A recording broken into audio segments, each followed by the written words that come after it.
Hello.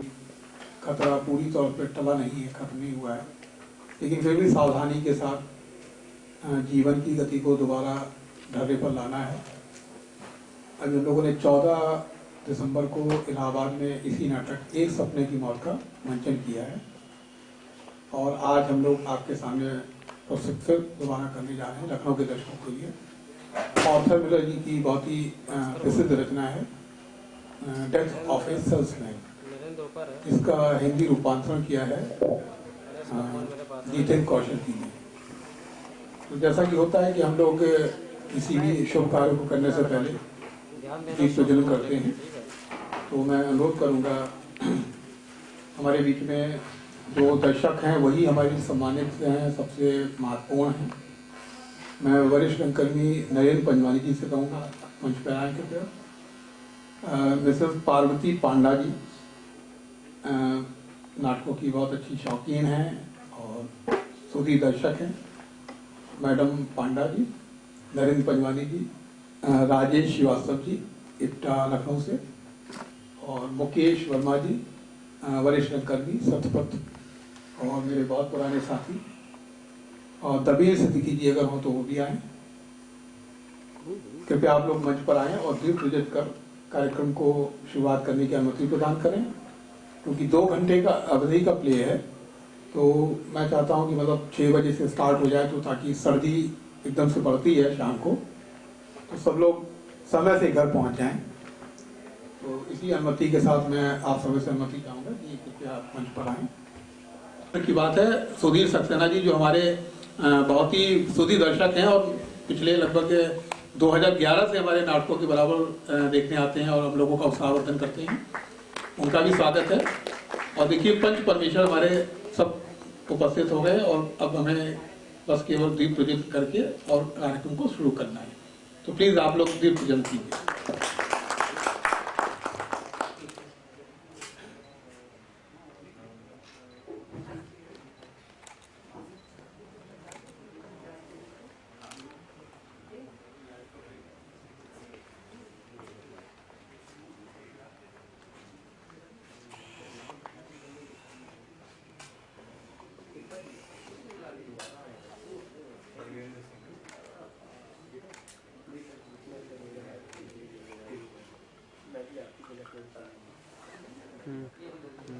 बोलो। हाँ बोलो बोलो। हाँ मुझे सुना होगा, एक बार नाम फिर से बता सकते हैं क्या? नहीं बिल्कुल होगा। अभी हम लखनऊ में हैं तो इसको नोट किया हैं कि तुमको हम कॉल बैक करते हैं। आपके हमारे सम्मानित जो अतिथिगण हैं उनमें है जस्टिस सुधीर सक्सेना जी, श्रीमती पार्वती पांडा जी, हमको हाँ बताएं, देवेंद्र मोदी जी, राजेश श्रीवास्तव जी और मुकेश वर्मा जी। और वैसे तो सभी जो भी दर्शक आज मौजूद हैं इस मौसम में और कोविड के एक लंबे अंतराल के बाद सब लोग हम लोग मिल रहे हैं, वो सभी हमारे सम्मानित दर्शक हैं। ये बहुत ही गंभीर नाटक है और आर्थर मिलर जी की बहुत विश्व प्रसिद्ध रचना डेथ ऑफ ए सेल्समैन, उसका हिंदी रूपांतरण है। इसमें मुख्य रूप से जो 50+ वाले मदर फादर हैं, माता पिता, वो अपने बच्चों को इस्टेब्लिश करने के लिए किस तरह से जद्दोजहद जीवन का फेस करते हैं, और अगर बाई द वे बेटा या बच्चे बहुत अच्छे से इस्टेब्लिश नहीं हो पाए हैं तो उनको कितनी मानसिक और एक कष्ट होता है, आप खुद महसूस करेंगे। और बाकी फिर आप लोग देखिए नाटक को और अपनी राय दीजिएगा कैसा लगा। धन्यवाद। तो प्रस्तुत है एक सपने की मौत। इससे अच्छा तो अब नहीं आ रहा, हम लोग कलेक्ट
बाहर निकलते ही ढाबे में चाय पिया।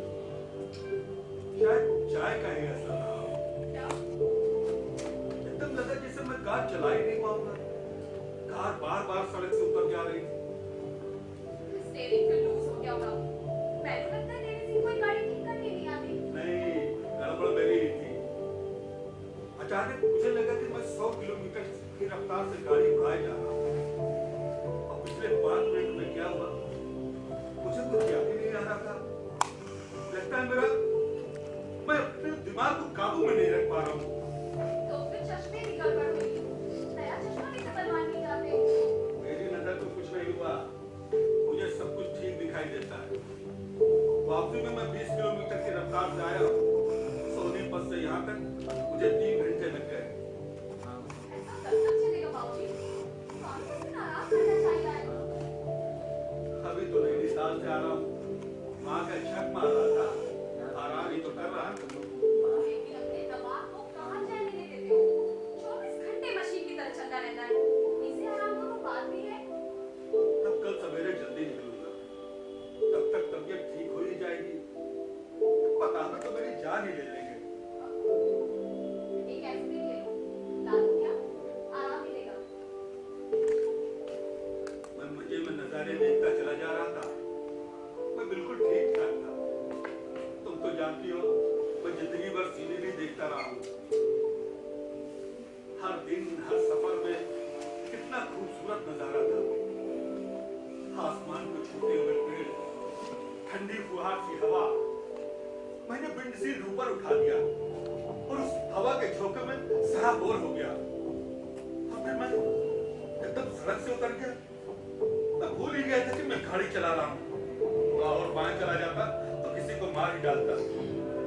मैं जरा संभला और फिर ठीक से गाड़ी चलाने लगा। लेकिन 5 मिनट बाद मैं फिर सपना देख रहा था। और लगभग जाने में क्या क्या सोचने लगता हूँ। बड़े अजीब अजीब से ख्याल आने लगते हैं। बाबूजी, तुम फिर उनसे बात करो ना। वो तुम्हें दिल्ली में ही क्यों नहीं रख सकते? उन्हें दिल्ली में मेरी जरूरत नहीं है। मैं सेल्समैन हूँ, सड़क का आदमी। वहाँ मेरी ज्यादा जरूरत है। पर बाबूजी, तुम 50 बरस के हो गए हो। कब तक यूं सफर करते रहोगे? हमें अभी अम्बाला तार भेजना पड़ेगा। कल सुबह 10 बजे श्यामलाल से मुलाकात है। सौरभ जी काफी मालूम चाहता। तुम कल सुबह जाकर गुलाब से क्यों नहीं कह देते कि तुम अवार्ड ढूंढ नहीं करोगे? तुम तो बाबूजी सब कुछ कहाँ मान लेते हो? अगर गुलाब कबाब अर्जुन हिंदू रानी आज जिंदा होता ना तो मैं दिल्ली ब्रांच में इंचार्ज होता। वो शहजादा नहीं था, बहुत ही शादिल इंसान। और उसका बेटा वो किसी को कुछ समझता ही नहीं। जब मैं पहली बार जम्मू कश्मीर गया था तब तक हिंदू रानी कंपनी ने श्रीनगर के किसी गांव कस्बे का नाम भी नहीं सुन रखा था। गुलाब तुम क्यों नहीं बताते हो?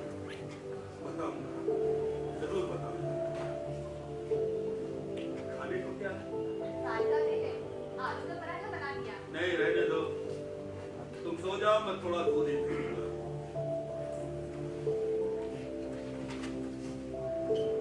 अच्छे हैं?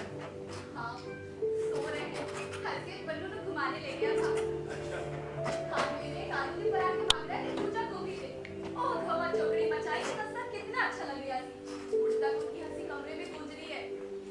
अब देखो, एक मकान बनाने के लिए जिंदगी भर जान मारी। मकान के मालिक भी बन गए, पर उसमें कोई रहने वाला ही नहीं। इसीलिए तो विधाता का लेख कहते हैं बाबूजी। यही तो जीवना है। नहीं नहीं, कुछ लोग सचमुच कुछ कर गुजरते हैं। मेरे जाने के बाद बंधु को कह रहा था। तो उसी में तो कमाल करते हो। वो बेचारा आदमी सफर से आया, लगे उसे झाड़ पिलाने। तुम्हें उस पर गुस्सा नहीं करना चाहिए। मैंने कब गुस्सा किया? मैंने तो उससे यही पूछा था कुछ पैसा वैसा जमा किया या नहीं। ये झाड़ पिलाना हो गया क्या? पर बाबूजी, वो पैसा कहाँ से जमा करता? मेरा इतना कहना था कि उखड़ गया। वो बहुत मोटी हो गया है। मेरे जाने के बाद उसने माफी मांगी थी।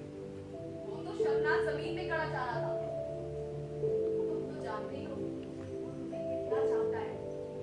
मैं सोचती हूँ, जिस दिन वो अपनी सही राह पहचान लेगा, तब कोई झगड़ा ही नहीं होगा। चाय बगान में झक मार के अपनी राह पहचानेगा, वो भी कोई जिंदगी है? चाय बगान का मुंशी, वो जब बच्चा था तो मैं भी सोचता था चलो ठीक है घूम फिर कर दुनिया देख ले। कितनी ठोकरें खाई उसने, अब 5 बरस हो गए अभी तक 500 रुपए की नौकरी कर रहा है। वो अपने आप को तलाश है बाबूजी। लानत है ऊपर जो 27 बरस में अपने आप को तलाशता फिरे। मुसीबत यह है कि वो आलसी है। बाबूजी चुप करो ना। बन्नू पक्का काम चोर है। तुम तो उसको कच्ची नींद जगा दोगे। अब कुछ खा लो, सो जाओ। वो यहाँ आया क्यों है?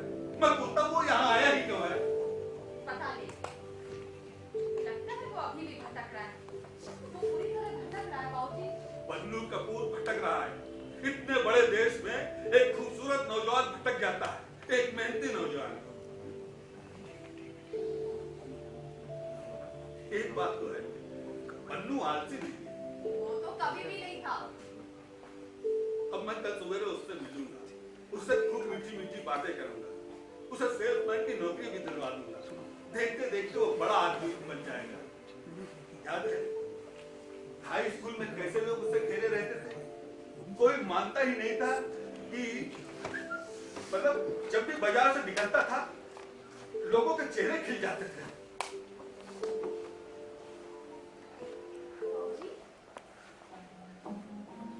बाबूजी, आज मैंने रायता बनाया है, हरी मिर्च हरा धनिया डाल के। पराठा भी बना देती हूँ। खीरा के रायता क्यों बनाया? तुम तो जानती हो मुझे खीरा ककड़ी बिल्कुल पसंद नहीं और रायता सिर्फ बूंदी का खाता हूँ। मैंने सोचा तुम लोग का स्वाद बदलना। मैं कोई स्वाद बदलना नहीं चाहता, मुझे बूंदी का रायता चाहिए, खीरे का नहीं। मुझे ये समझ में नहीं आता हमेशा मेरी बात टाली क्यों जाती है? बात नहीं टाली बाबूजी, मैंने सोचा था खीरा जिगर के लिए चंगा होता है। भगवान के लिए खिड़की तो खोल दो। ये तो है। लगता है मैं तलवे में बंद कर दिया है। खींचे और खिड़कियां और ईंटें। गलती ठीक है, सारा नुक्कड़ का काट खरीदना चाहिए था। चारों तरफ ऊंची ऊंची इमारतें हैं, सांस तक नहीं ले सकते। न यहाँ घास उगती है ना और कोई चीज। इन मल्टी स्टोरी इमारतों के खिलाफ कानून बनना चाहिए। पिछवाड़े में नीम के वो 2 पेड़ याद है जिन पर मैं और बन्नू सावंत के झूले डाला करते थे? उसके लिए लगता था शहर से मीलों दूर है। उस पेड़ काटने वाले ठेकेदार को गिरफ्तार कर लेना चाहिए। इस जगह को उन्होंने उजाड़ कर रख दिया है। याद है सब इतनी नरगिस, रात की रानी, गेंदा, गुलाब कैसे खिले रहते थे? सारा घर महक जाता था। वो तो ठीक है, पर लोगों को रहने के लिए जगह भी तो चाहिए। आबादी भी तो बहुत बढ़ गई है। आबादी नहीं बढ़ी, मेरा ख्याल है। आबादी बढ़ गई है, अब इस देश का बेड़ा गर्क कर रही है। महिलाएं पर कोई काबू नहीं रह गया। पागलों जैसी ओढ़ लगी हुई है। इन मकानों से कैसी बू आती है? लगता है जानवरों के बाड़े हों। क्या होगा इस मुल्क का? अरे मुल्क को मारो गोली, तो उसे दूध पियो, सो जाओ। सावित्री, तुम परेशान तो नहीं हो? क्या मामला है? अरे क्या पता, तुमने भी तो अपनी जान पर इतनी मुसीबतें पाल रखी हैं। इन मुसीबतों से तुम्हें तो मेरी पनाह हो सावित्री। तुम भी तो सिर का तार बना देते हो। तुम्हें थोड़ा धीरज से काम लेना चाहिए। हम मैं उससे नहीं उलझूंगा। वो वापस हम जाना कैसा तो जाने दो। हाँ, वो अपना रास्ता अपने आप ही खोज लेगा। जरूर खोज लेगा। ऐसा अक्सर होता है, कुछ लोग देर से ही सही राह पहचानते हैं। बन्नू को पैसा चाहिए ना, मैं दूंगा। और बाबूजी, एक बार को अगर मौसम चंगा रहा तो उसे बढ़कर ले जाएंगे। गाड़ी का विंडशील्ड खोलकर ठंडी हवा में सराबोर हो जाएंगे। और बाबूजी, खाना भी खुद ही खाएंगे। आजकल की गाड़ियों के विंडशील्ड नहीं खुलते। क्या? पर तुमने तो आज बोला था। मैंने नहीं तो है ना जब्बा, कमाल ही हो गया। क्या हुआ बाबूजी? कमाल ही हो गया। क्या हुआ? आज मैं मौलिक गाड़ी की सोच रहा था, वही जो हमारे पास पहले थी, लाल रंग की मौलिक। कितनी अजीब बात है। सौरभती सावित्री, आज मुझे लगा मैं वही मौलिक चला रहा हूँ। तो क्या हुआ? किसी चीज से उसकी याद आ गई होगी। कमाल है, याद है बन्नू कैसे उस गाड़ी को चमाचम रखता था? कोई मानता ही नहीं था कि ये गाड़ी 80,000 मील चल चुकी है।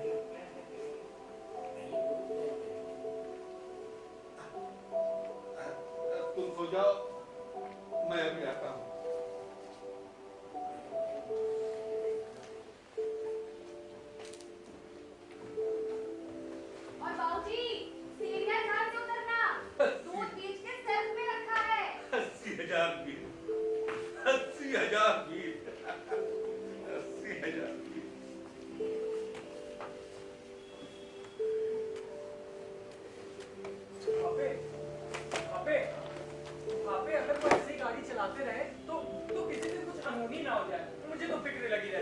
जवाब दे गई हैं।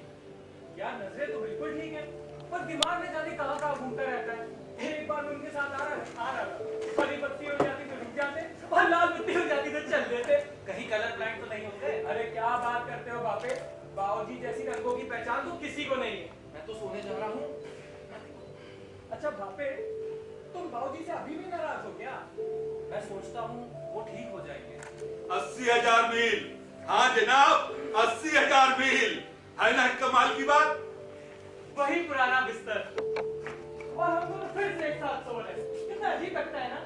क्या क्या सपने हमने इस कमरे में देखे थे। अरे भाई पूरी एक जिंदगी जी है। हाँ, कितने ही सपने, कितनी ही योजनाएं। अरे सैकड़ों लड़कियों के किस्से याद है वो मुदल्लो? अरे क्या नाम था उसका, वो पहाड़ वाली, वही जो अपने कुत्ते को लेकर हवा को लेकर निकलती थी। हाँ वही, याद है कैसे मैंने तुम्हारे मुंह से पकड़ा था? हाँ भाई याद है, वो मेरा पहला मौका था। क्या मटमार औरत थी। अरे मुझे बिगाड़ने वाले तुम ही तो हो। लड़कियों की तरह तुम शर्माते थे, भूल गए क्या? अरे भाई शर्मीला तुम अब भी रहने दो। नहीं बन्नू सर, वो बात और है, जाहिर नहीं होने देता। इनको खत्म कर दे तो तुम्हें क्या हो गया? खान गया तुम्हारे खिलौनापन, तुम्हारी बेजीगिरी। कहाँ चले गए? जब देखो तो डैडी की खिल्ली उड़ाते रहते हैं। भाई वो तुम्हारी खिल्ली नहीं उड़ाते, वो तो मैं कुछ भी कहूँ, उनके चेहरे पर एक व्यंग भरी मुस्कुराहट हमेशा चिपकी ही रहती है। मुझे बहुत अटपटा सा लगता है। देखो बन्नू, वो तुम्हारा भला ही चाहते हैं और कुछ नहीं। यार बन्नू मैं सोच रहा था बाबू जी के बारे में तुमसे कुछ बात करो। झगड़ा नहीं करना, उनका कुछ हो रहा है, वो अपने आप में बड़बड़ाते जाते। आज सुबह मैंने भी महसूस तो किया था, पर बड़बड़ाते तो पहले भी क्या पता नहीं चलता था। बड़ा अटपटा सा लगा। जानते हो, एक बार मैं उनके साथ जाना जा रहा था, ज्यादातर तो तुम्हारे बारे में बात कर रहे थे। क्या कह रहे थे? मैं तो ठीक हूँ। अरे बताओ ना क्या कहा था मेरे बारे में? यही कि अभी अपना कोई गाना नहीं बनाया, और यही कि पता नहीं किन हवा में उड़ता रहता है। ये परेशानी के और भी कारण है। और भी कारण?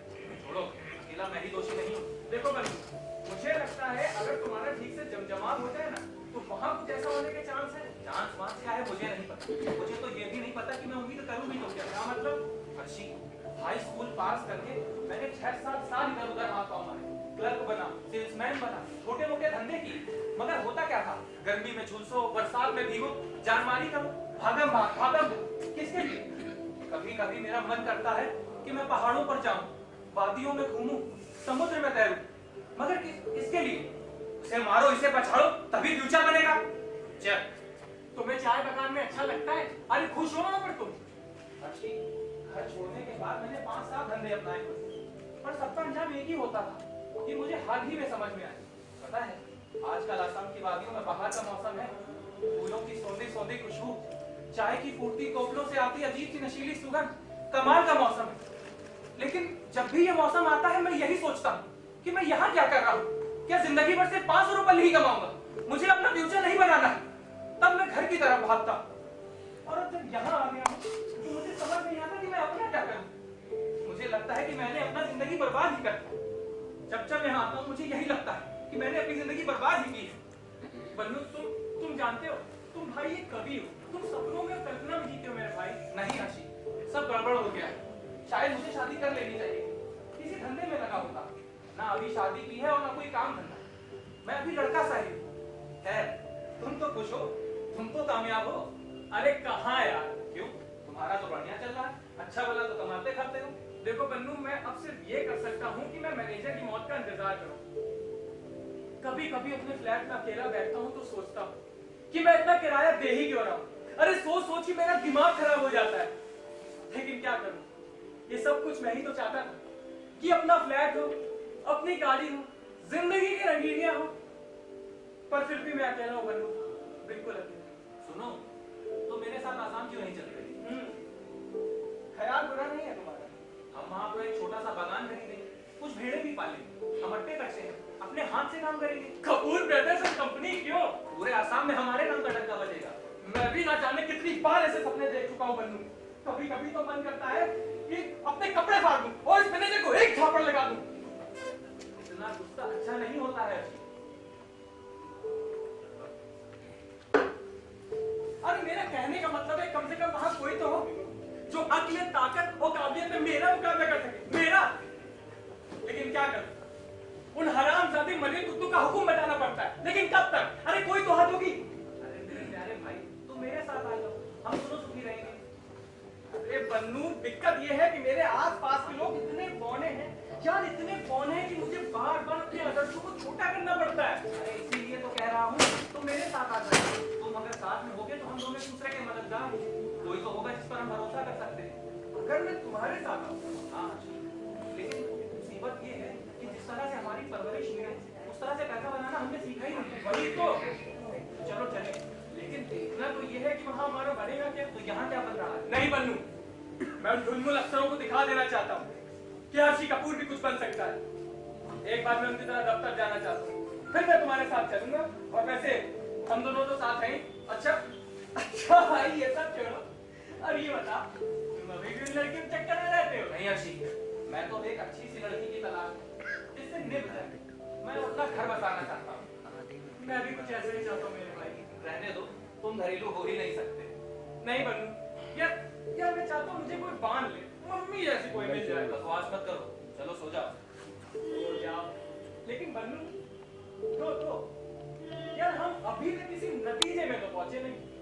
मुझे एक आइडिया सूझा है, सोचता हूँ पहले उसे ट्राई करूँ। क्या आइडिया सूझा है? रवि ओबरॉय याद है? अरे भाई याद क्यों नहीं, अब तो वो बहुत बड़ी तोप बन गया है। अच्छा ये बताओ, तुम उसके पास फिर से जा रहे हो क्या काम? नहीं, लेकिन उसने जब मुझे काम से निकाला था तो उसने मुझसे कहा था कि बन्नू जा तो रहे हो, लेकिन जिंदगी में जब कभी जरूरत पड़े तो मुझे याद रखना, मैं हमेशा तुम्हारे लिए खड़ा रहूंगा। हाँ भाई याद है, कुछ बात बन सकती है। सोचता हूँ उससे मिलूं, उससे अगर कुछ रुपए मिल जाए, थोड़े ही मिल जाए, तो हिमाचल में अपने सेब का बगीचा खरीद लेंगे। वो जरूर तुम्हारी मदद करेगा, बहुत मानता था तुम्हें। वही क्या, सब तुम्हें बहुत मानते थे, सब तुम्हें बहुत पसंद करते थे बन्नू, इसीलिए कह रहा हूँ तुम मेरे साथ आ जाओ। नहीं अर्शी, अपना बगीचा होगा तो मन का काम होगा और कुछ पैसे भी कमाऊंगा। पर ओबरॉय आज भी ये ना सोचता हो कि उसकी बास्केटबॉल का डिब्बा मैंने ही चुराया था। अरे यार वो तो जाने कब का भूल गया होगा, कितना समय हो गया उस बात को। उसने तो तुम्हें नौकरी से नहीं निकाला था, इसीलिए तो मैंने नौकरी छोड़ दी कि कहीं उसको मेरी चोरी का पता न लग जाए। मुझे ये तो नहीं पता कि उसे मेरी चोरी के बारे में मालूम था कि नहीं, तो वो मेरा विश्वास बहुत करता था। रात को स्टोर मैं ही बंद किया करता था।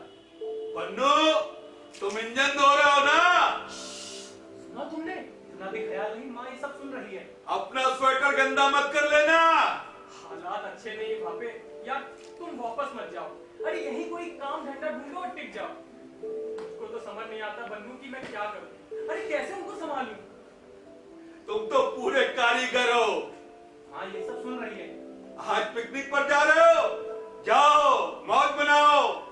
चलो सो जाओ भापे, और सुबह उनसे बात कर लेना। करोगे ना उनके सामने? देखो भापे, मैं चाहता हूँ एक बार तुम उनसे खुलकर बात कर लो। अब छोड़ो भी भापे और सो जाओ। Good night.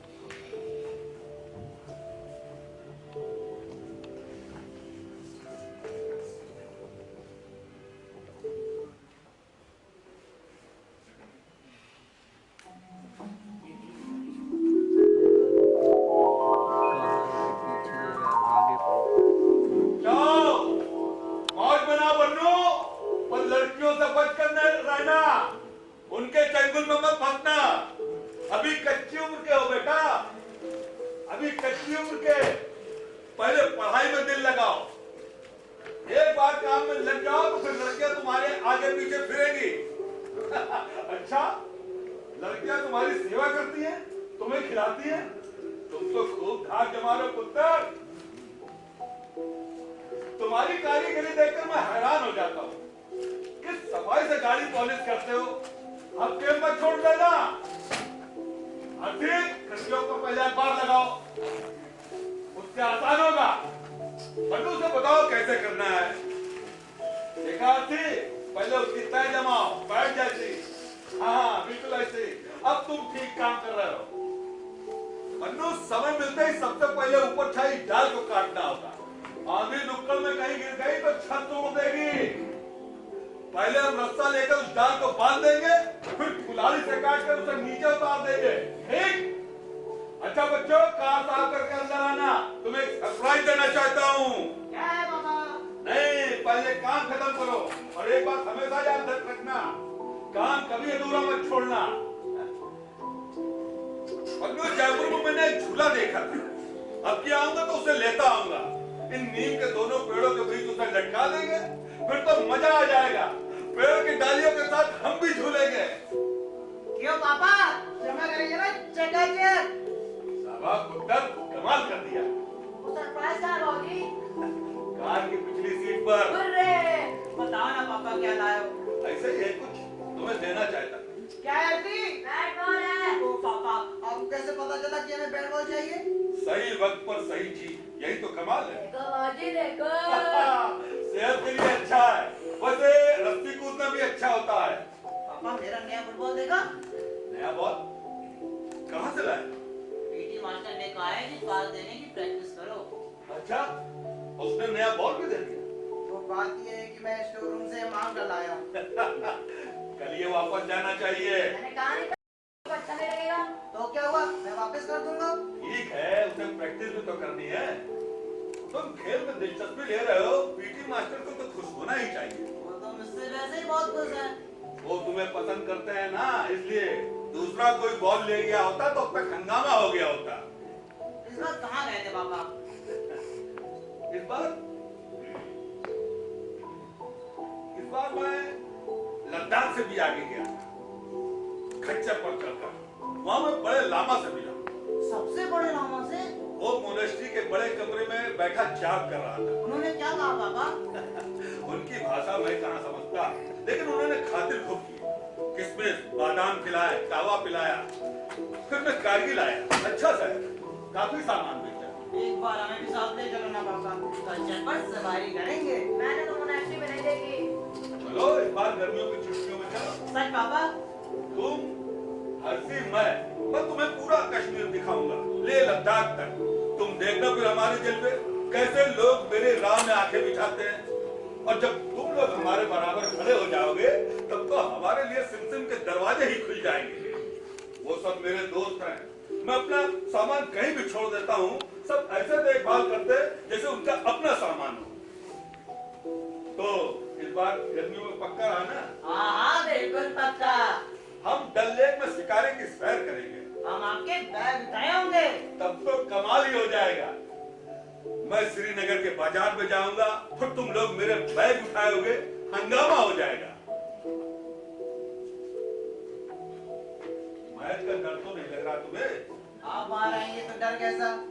भाई तुम्हें कप्तान बना दिया गया है। स्कूल में तुम्हारे बारे में हम क्या कहते हैं? कहते क्या है, लड़कियां आगे पीछे घेरे रहती हो। इस शनिवार की मैच में पापा, इस शनिवार में सेंटर से बॉल डालूंगा सीधा गोल में। पर तुम्हें तो पास देकर खेलना है। तो क्या हुआ? एक गोल में पापा के लिए खुद करूंगा। जब मैं इशारा करूं तो अब देखिएगा पापा, सेंटर से बॉल उठा के सबको डॉ दे दूंगा सीधा गोल में। जीते रहो पुत्र, मैं तुम्हारी ये करामात सब दोस्तों से बताऊंगा। बन्नू, बन्नू, क्या कर रहे हो? पढ़ना नहीं है तुम्हें? क्यों सूरज, कितने पीले का पड़ रहा है? अरे देखो तो इसे पढ़ना चाहिए अंकल, अगले हफ्ते छमाई के इम्तिहान है। कबड्डी कबड्डी कबड्डी कबड्डी कबड्डी कबड्डी कबड्डी। मेरी बात सुनो बन्नू, मास्टर आचरण कह रहे थे, अगर तुमने हिसाब पढ़ना शुरू नहीं किया तो फेल कर देंगे और फिर तुम मैट्रिक इम्तिहान में बैठ नहीं पाओगे। चलो बन्नू, जाकर पढ़ाई करो। वे सच में बोल रहे थे। पापा आपने ये तो देखा ही नहीं। बहुत बढ़िया, छापा भी अच्छा है। पर अंकल, बनियान पर कॉलेज का नाम छपा होने से कैसे कॉलेज दाखिला मिल जाएगा? उसके लिए तो अच्छे नंबरों से इम्तिहान पास करना पड़ता है। तुम क्या कह रहे हो? कोई भी कॉलेज उसे लेने में फख्र महसूस करेगा। He is a sportsman। पर मास्टर लालचन क्या रहते हैं? अच्छा, अब अपनी बकबक बंद करो और भागो यहाँ से। अच्छा बन्नू, मैं घर पर तुम्हारा इंतजार कर रहा हूँ। इस सूरज को तो कोई पसंद करता ही नहीं होगा। करते थे पर ज्यादा नहीं। जी बाबूजी। मैं भी तो यही कह रहा हूँ, सूरज स्कूल में अच्छे नंबर जरूर ले लेगा, समझे ना? लेकिन जब वो जिंदगी के मैदान में उतरेगा, समझे, तब तुम उससे 5 कदम आगे होगे। वही आदमी कामयाब होता है जो लोगों का दिल जीत सके, जिसे लोग चाहने लगे। अब मेरी मिसाल लो, मुझे आज तक किसी खरीदार के पास लाइन में लगकर इंतजार नहीं करना पड़ा। उनको पता लगना चाहिए कि रामदास कपूर आ गया है, सब दरवाजे आपसे आप खुल जाते हैं। आपके सामने तो बिक जाते होंगे बाबा। चारों खाने चित, पंजाब हो या कश्मीर, क्या मजाल है कोई इनकार कर दे? गाड़ी में परेशान करूं क्या बाबूजी? मॉरिस अंग्रेजी गाड़ी है सावित्री। तुम लोगों के होते हुए तुम्हारी माँ को बाल्टी उठानी पड़ती। कहाँ ले चलो माँ? उधर रस्सी पर लटका दो और बन्नू तुम पिछवाड़े जाओ, सब लड़के तुम्हारे इंतजार में बैठे हैं। पढ़ने दो ने, इतने दिनों बाद तो पापा आए। जाओ भाई जाओ, तुम्हारे बिना उनका काम नहीं चलेगा, जाओ। मैं उनसे कहूंगा पूरे पिछवाड़े की सफाई करे। अच्छा काम निकाला है उनके लिए। देखा कैसे सबका हुक्म चलाता है। यही तो उन्हें सिखा रहा हूँ, हुक्म नहीं चलाएगा तो बड़ा आदमी कैसे बनेगा। मैं खुद बिजनेस कर रहा था, बन्नू के महल के लिए लौटना पड़ा। वो तो मैं जानती हूँ, मेरे लिए थोड़ी है। पूरा मोहल्ला मैच नहीं हो जाएगा। अच्छा ये सब छोड़ो, ये बताओ बिक्री कितनी? यही कोई 24-2500। मतलब 2 सवा 200 तुम्हारा कमीशन तो हो जाएगा। हाँ इतना ही समझ लो, मैंने अभी हिसाब नहीं लगाया पर बिक्री कितनी है? अरे मैं तो बिक्री के अगले पिछले सारे रिकॉर्ड तोड़ देता, पर क्योंकि 70 से मिल जाएंगे ना। हमने चुकाने कितने? अब 26 रुपए तो सिलाई मशीन के हुए। 26 क्यों?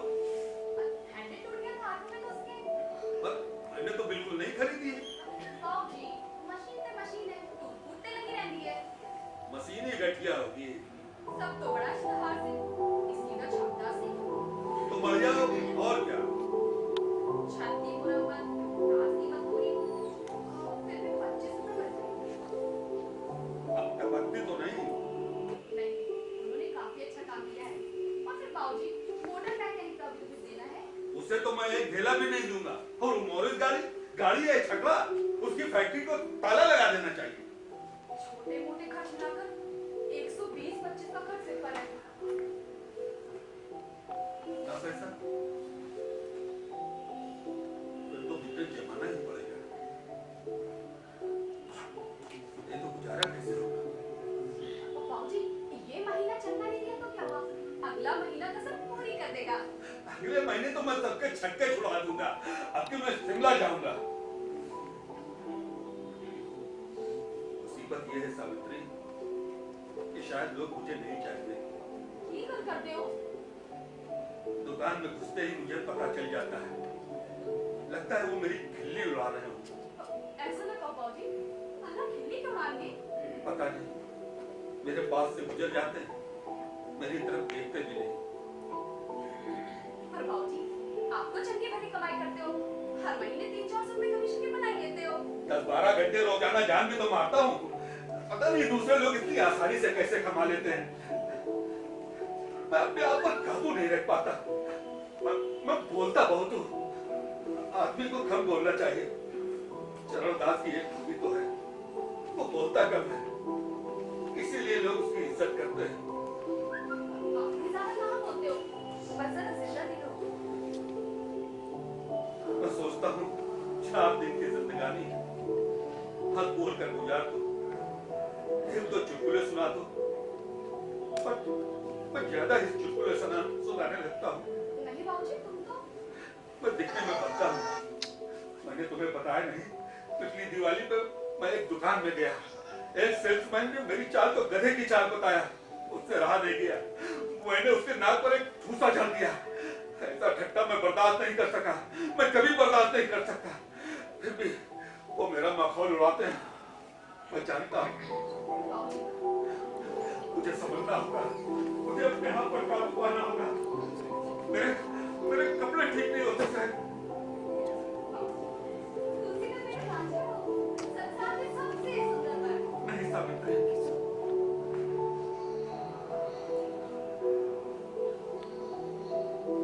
मेरी आँखें ना देखो बाबूजी, वो हरे बदन लोगों की सुंदर है।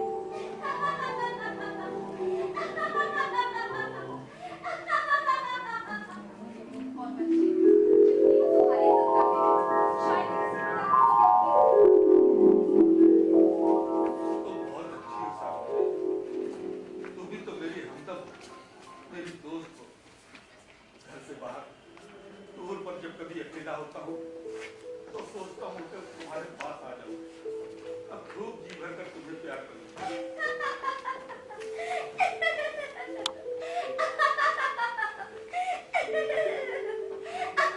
मैं बहुत अकेला हो जाता हूँ, खास तौर से जब धंधा ठीक ना हो और कोई ऐसा ना हो जिससे मन की बात कहने दो।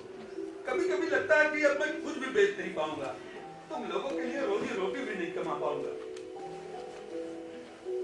मैं तुम्हारे लिए जाने क्या क्या करना चाहता हूँ। मेरे लिए क्या करूं? तुम्हें कर ही रही, मैंने तुम्हें पसंद किया है। तुम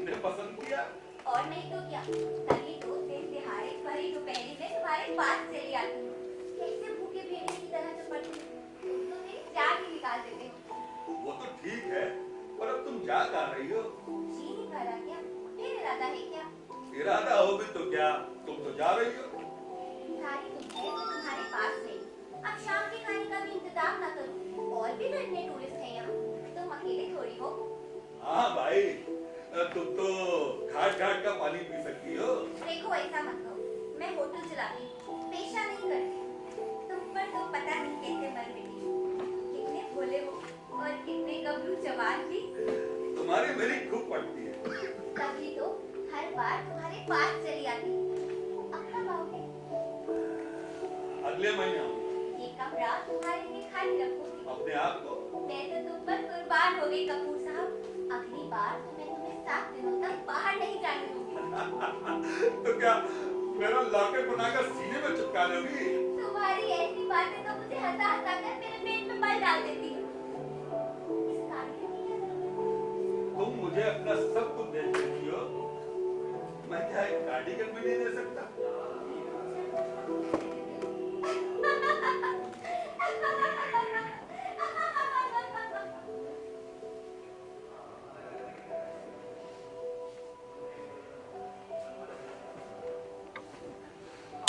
तुम सबको सुंदर बात हो। मुझे ऐसा क्यों लगता है कि कोशिश करूंगा सर, तुम्हें पूरी खुशियां दे सकूं। कोशिश कैसी बाबूजी? सब कुछ तो मेरे हाथों से ये क्या कर रही हो? साड़ी अच्छी नहीं थी। आजकल कितने महंगे हो गए हैं। कब तक इसे ठीक करके पहनती रहोगी? फेंक दो इसे। कहाँ है वो? कहाँ है वो? अगर वो पढ़ेगा लिखेगा नहीं तो तुम उसे सवालों के जवाब बताओगे, ठीक? अंकल यहाँ तो बता दूंगा, पर सराहना इम्तिहान में क्या होगा? हमारे अगर चलाई तो मुझे भी निकाल कर फेंक देंगे। है कहाँ वो? मैं अभी उसकी खबर लेता हूँ। हाँ बाबूजी, फुटबॉल वापस करना चाहिए। चंगी कल नहीं है। बन्नू, बन्नू, कहाँ है वो? वो हर समय अपनी मर्जी से कैसे कर रहा है? ओ बुढ़िया में पीछे पिया रहता है। कब तक उसकी शिकायतें सुनूं? मैं भी उसे सीधा करता हूँ। अंकल कई दफा चोरी से कार भी चलाता है। चुप रहो तुम। लड़कियों की माँ तुम भी चुप रहो। मास्टर जी क्या कहते? अरे भागो यहाँ से। अगर ऐसे ही खेल कूद में पड़ा रहा तो फेल हो जाएगा इम्तिहान में। ठीक तो कह रही है। क्या ठीक कह रहा?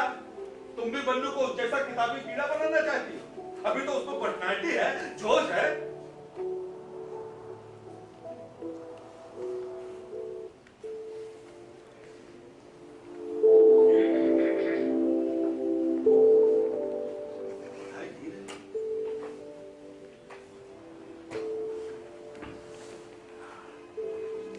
क्या चुराया उसने? और वापस नहीं किया क्या? वो चोरी क्यों करता है? मैंने उससे क्या कहा? मैंने तो देख चलने के अलावा कभी कुछ नहीं बताया। बाबूजी, बाबूजी, आप चलो बाबूजी। वो फर्श पर खुद पोछा क्यों लगाती है? फिर घुटनों के दर्द का रोना रोएगी। अब छोड़ो भी ना बाबूजी। अच्छा ये बताओ आज आप जल्दी कैसे आ गए? आज तो मेरी जान ही निकल गई थी। सोनीपत के आगे एक लड़का मेरी कार के नीचे आते आते बचा। मुझे अपने भाई बलवंत के साथ अफ्रीका चला जाना चाहिए था। वो आदमी जीनियस था। कितनी बड़ी भूल की मैंने। वो मेरी मिन्नतें करता रहा। अब पछताने से क्या होगा बाबूजी बताइए। जब हम पाकिस्तान से उजल कर आए थे तो वो फेरी लगाकर कपड़े बेचता था और अब करोड़ों का मालिक बन बैठा। उनकी सफलता की कहानी ना बाबूजी, किसी दिन मैं भी सुनना चाहूंगा आपसे। एक कहानी क्या है? वो आदमी जानता था कि वो क्या चाहता है। 17 का था जब वो खाली हाथ अफ्रीका पहुंचा था। 21 बरस का होते होते करोड़पति था। ये दुनिया मोतियों से भरी सीखी है बेटा, पर ये नर्म गद्दे पे ठोकने से नहीं टूटती। बाबूजी, मैंने आपको बताया था ना कि मैं अब आपको और भाग दौड़ नहीं करने दूंगा। अब मैं इस लायक हो गया हूँ कि लायक हो गया? अपनी 1400 रुपये तनख्वाह पर उसमें अपने फ्लैट, कार, अपनी छोकरियों के खर्चे भी बर्दाश्त करोगे और हमारा खर्चा भी? अरे ये क्यों नहीं सोचते कि आज मैं सोनीपत से आगे नहीं जा पाया? तुम लोग हो कहाँ हो तुम? सब खत्म हो रहा है। अब मैं कार भी नहीं चला पाता। और सब ठीक तो है? हाँ अंकल। तुमको क्या हुआ? मुझे अभी कुछ आवाज सुनाई पड़ी थी। मैंने सोचा कुछ हो तो नहीं गया। हम इन दीवारों को कुछ इलाज भी नहीं करा सकते। तुम इधर सीखते भी हो तो लगता है भूकंप आ गया हो। चलो बाबूजी, बहुत रात हो गई, चल के सो जाओ। तुम चलो, मुझे भी नींद नहीं आ रही। परेशान मत हो बाबूजी, सब कुछ ठीक हो जाएगा, ठीक है? Good night.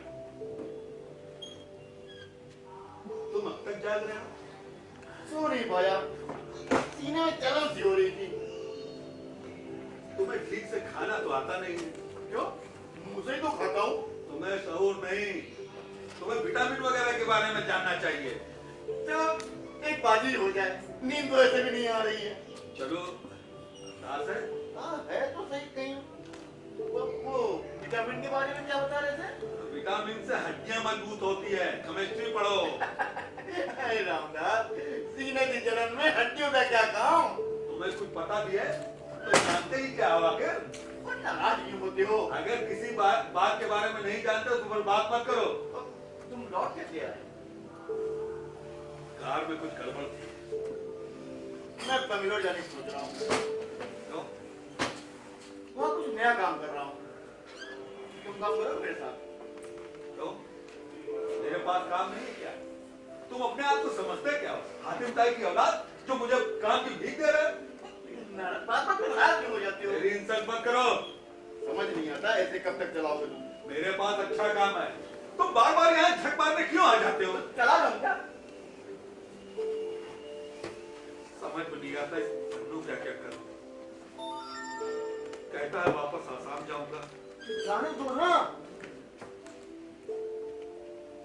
मैं बिल्कुल खाली हूँ चरोदार, बिल्कुल भक्कर। उसे देने के लिए मेरे पास कुछ भी नहीं है। परवाह मत करो, वो भूखा नहीं मरेगा, कोई भूखा नहीं मरता। तुम्हारे लिए कहना आसान है। नहीं रामदास, आसान नहीं है। तुमने वो रेडी देखी? वो पिछवाड़े वाली देखी है, सुंदर है। यार तुम तो आरी भी चला लेते हो, उससे तो कील भी नहीं डूबती। तुम कर ही क्या सकते हो? टैक्स चोरी और ब्लैक के धंधे के सिवा तुम्हें आता ही क्या है? तुम आदमी घटिया हो। देखो रामदास, मुझे घटिया तो कहो मत।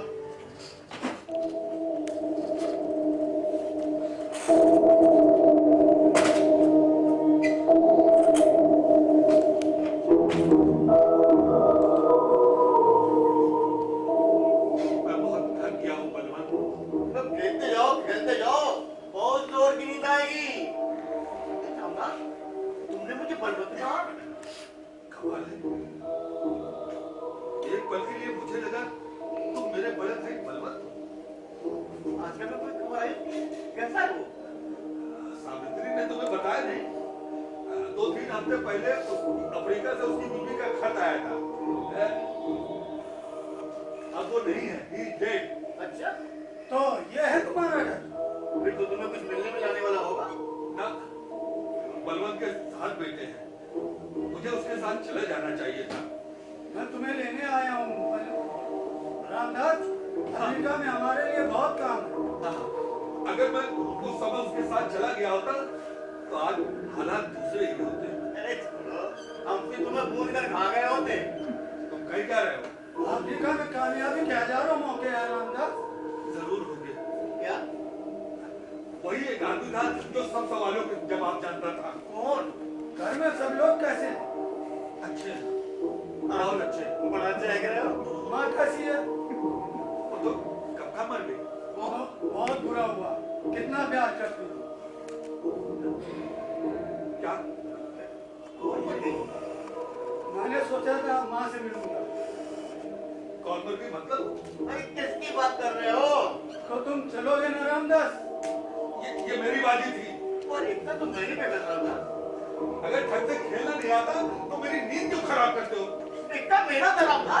बहुत हो गया, बाजी खत्म। माँ कब चल बची थी? बहुत दिन हुए। तुम्हें कभी भी खेलने का तरीका नहीं आया। ठीक है, अगली बार मैं तुम्हारा टिक्को वाले ताश लाऊंगा। ऐसी ताश में नहीं खेलता। अरे तो शर्म आनी चाहिए। क्या? हाँ, हाल में जाओ।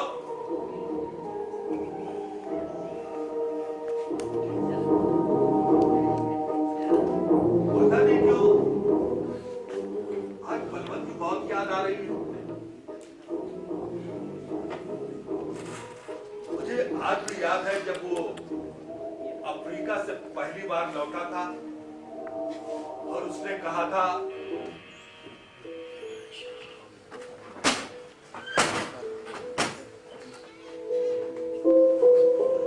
चलोगे ना? तुम इतनी जल्दी करोड़पति कैसे बन गए भगवान? लंबी कहानी। कौन? पर्वत भाई साहब? अरे आप बेवकूफी से कहाँ थे भाई साहब? ये अक्सर आपका जिक्र करते थे। बताओ ना भैया क्या कहानी है? पता नहीं तुम्हें कितनी याद हो। मुल्क का बंटवारा कैसे बोल सकता हूँ? वो काबिला, लुटे लुटे इंसानों का काबिला, जिन्हें सब कुछ छोड़ के भागना पड़ा था। अपना जान, अपना माल और जी मैं अपने पिताजी शहीद हो गए। और हम अमृतसर के कैंप में आकर रहे थे। बाद में अम्बाला चले आए। वहाँ हमने नई जिंदगी शुरू करने का फैसला किया। हाँ, मुझे याद है तुमने साइकिल पर लादकर कपड़ा बेचना शुरू किया था। मैं भी कुछ न कुछ मेहनत मजदूरी करने लगा था। क्या करता? कब तक ऐसी जिंदगी जीता? एक दिन मुरारी चाचा मिल गए। वो काम की तलाश में अफ्रीका जा रहे थे। उनका कोई रिश्तेदार था वहाँ। और माँ ने अपनी चूड़ियाँ काटे जो बलवाइयों से बच गए थे बेच डाले थे। अब तुम्हारे लिए किराए का बंदोबस्त किया था और तुम्हारी साइकिल मैंने संभाल ली थी। और मैं अफ्रीका पहुँच गया। Gold gold. हाँ, हीरे की खाने हैं। हीरे की? हाँ, सोचा था तुम लोग को भी बुला लूंगा, मगर 3-4 बरस तक अपना ही कोई ठिकाना नहीं था। और भैया इधर मैं माँ को लेकर कुछ दिन भटकता फिरा, फिर यहाँ दिल्ली चला आया। मुझे सावित्री मिल गई। अब मेरे 2 बच्चे हैं। हाँ, तुमने लिखा। हंसी बन्नो। देखो ना, ये है तुम्हारे ताऊ जी करोड़पति। नमस्ते करो। नमस्ते अंकल। पुत्रो पुत्रो पुत्रो। बच्चों को बताओ बलवंत। तो सुनो पुत्रो, जब मैं 17 का था तब जंगल गया था और 21 का होते होते मैं करोड़पति बन गया था। बच्चों को कुछ पिताजी के बारे में बताओ बलवंत। बहुत अच्छे कारीगर थे। वो उनका पूरे इलाके में धूम मची हुई थी। बहुत मेहनती थे। मैं भी बच्चों को यही सिखाया करता हूँ बलवंत, अगर बड़ा बनना है तो मेहनत करो। ये मकान देख रहे हो ना, सरकार ने तो बैरिंग जैसे बनाकर छोड़ दिए थे। इसकी शक्ल सूरत इन बच्चों ने ही संवारी है। आहिस्ता आहिस्ता हमने किचन, आंगन की दीवार और बाहर के दरवाजे भी बदल डाले। शाबाश पुत्रो। एक बात ध्यान रखना, परदेश जाओ तो किसी अनजान आदमी को कभी भरोसा मत करना। जरा सी फीस दी कि जान गई। ये परदेश नहीं जाएंगे बलवंत, मैं भी नहीं जाऊंगा। क्यों? मैं तो तुम्हें लेने आया हूँ। वहाँ बहुत काम है। काम तो यहाँ भी बहुत है बलवंत। नए नए डैम बन रहे हैं, नए नए कारखाने खुल रहे हैं, तरक्की की कितनी नई राहें खुल रही हैं। वहाँ तुम लखपति बन जाओगे, लखपति। तुम्हें मेरी जरूरत नहीं है बलवंत, तुम्हें एक विश्वासी कारिंदा चाहिए। वो तो तुम्हें वहां भी मिल जाएंगे। मैं तो यहाँ ही अपना पैर जमाने की कोशिश करूंगा, अपना फ्यूचर बनाने की कोशिश करूंगा। और फिर सावित्री है, बच्चे हैं, इन्हें छोड़कर कैसे जा सकता हूँ? हमें तरक्की के नए नए रास्ते मिलेंगे। तरक्की के बहुत रास्ते यहाँ भी हैं।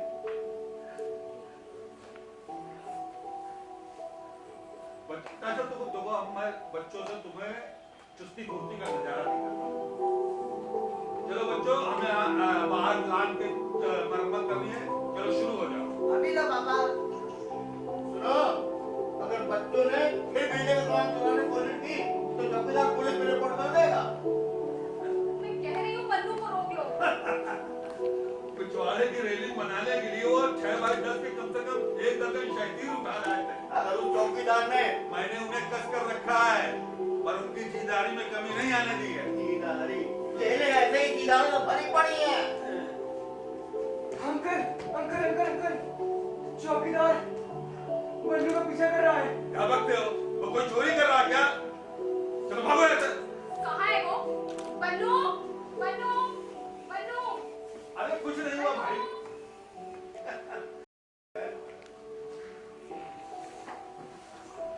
बिजनेस के हालात बहुत खराब है, गला काट मुकाबला है, पर मेरे लिए नहीं, बिल्कुल भी नहीं। मैं चलता हूँ, अफ्रीका जाने से पहले फिर आऊंगा। बलवंत, मेरे बच्चे थे, तुमने देखा मेरे लिए आग में कूद जाएंगे, लेकिन मैं रामदास, तुम अपने बेटों को आला तालीम दे रहे हो। वो बहुत अच्छे नौजवान हैं। ठीक एजुकेशन दे रहा हूँ ना। कभी कभी पता मैं ठीक कर भी रहा हूँ या नहीं। तुमने कहा तो तसल्ली हुई। रामदास, जब मैं 17 का था तब जंगल गया था और 21 का होते होते मैं करोड़पति था। मैं जा रहा हूँ, अभी भी सोच लेना।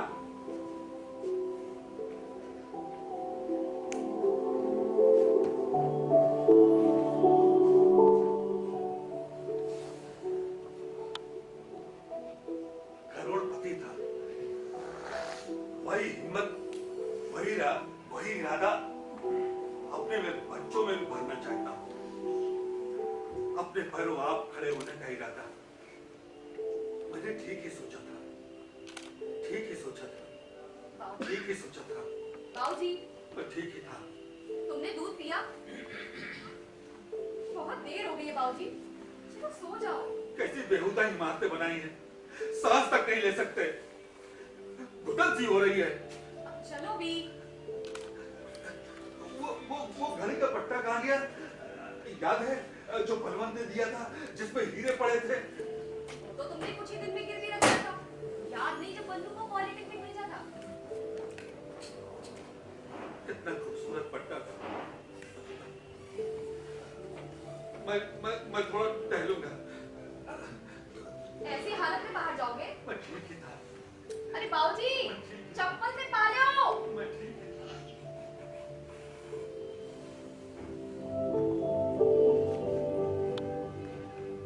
बाहर क्या करने गए? चुप। कब से चल रहा है ये सब? खामोश और सुन लेंगे। पर उन्हें हुआ क्या है? कुछ नहीं हुआ, सवेरे तक ठीक हो जाएंगे। हमें कुछ तो करना चाहिए। बहुत कुछ करना चाहिए बेटा, पर अभी कुछ नहीं करना है। जाओ सो जाओ। तुमने मुझे लिखा क्यों नहीं माँ? कहाँ लिखी? 3 महीने से तो तेरा कुछ पता ठिकाना ही नहीं था। तब तो मैं दौरे पर था, और ये तो तुम जानती हो ना, मैं कहीं भी रहूं तुम्हें कभी नहीं भूलता, है ना? वो तो मैं जानती हूँ, पर उन्हें तो खतरा इंतजार रहता है, शायद कभी दिन पलट जाए। पहले कभी तो ऐसी हालत नहीं हुई, क्यों? जब तुम घर आते हो तब हालत खराब ही होती है। मेरे आने पर? जब तुम आने की लिखते हो तो बहुत खुश होते हैं। आने वाले सुनहरे दिनों की बात करते हैं। जब तुम्हारे आने का दिन कोल आता है तो कुछ डावाडोल से हो जाते हैं और बड़बड़ाने लगते हैं, और जब तुम घर आ जाते हो तो तुम पर नाराज होते हैं। मुझे लगता है वो तुम्हारे सामने खुल नहीं पाते। तुम क्यों एक दूसरे से बैरी हो? ठीक है पुत्र। मैं क्यों बैरी होने लगा? अब तुम्हारे घर आते ही नोक झोंक शुरू हो जाती है। मुझे भी पता नहीं क्यों, पर मैं बदलने की बहुत कोशिश कर रहा हूँ माँ। तुम अब इतने ही रहोगे ना? पता नहीं, जरा हालात देख लो। तुम सारी जिंदगी हालात ही देखते रहोगे। तुम भी कमाल हो, साल भर घर से दूर रहते हो। याद रखो बन्नू, एक दिन वो भी आएगा, जिस दिन तुम वो भी आएगा, जब तुम दरवाजा खटखटाओगे तो तुम्हें अजनबी लोग दिखाई देंगे। माँ, अगर तुम बाबूजी से प्यार नहीं कर सकते तो मेरे से भी नहीं कर सकते। क्यों नहीं माँ?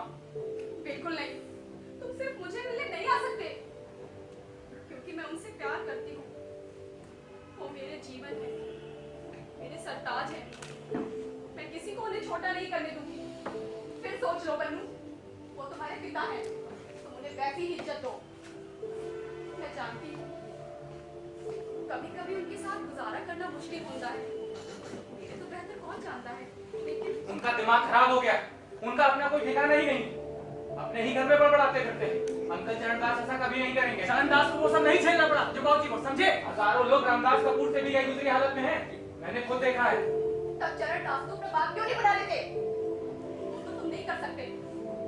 बाबूजी की दौलत भी नहीं कमाई, अखबार में नाम भी नहीं छपा, संसार के सबसे अच्छे आदमी भी नहीं है, फिर भी वो एक इंसान है, और ऊपर से मुसीबतों के पहाड़ टूटे हैं।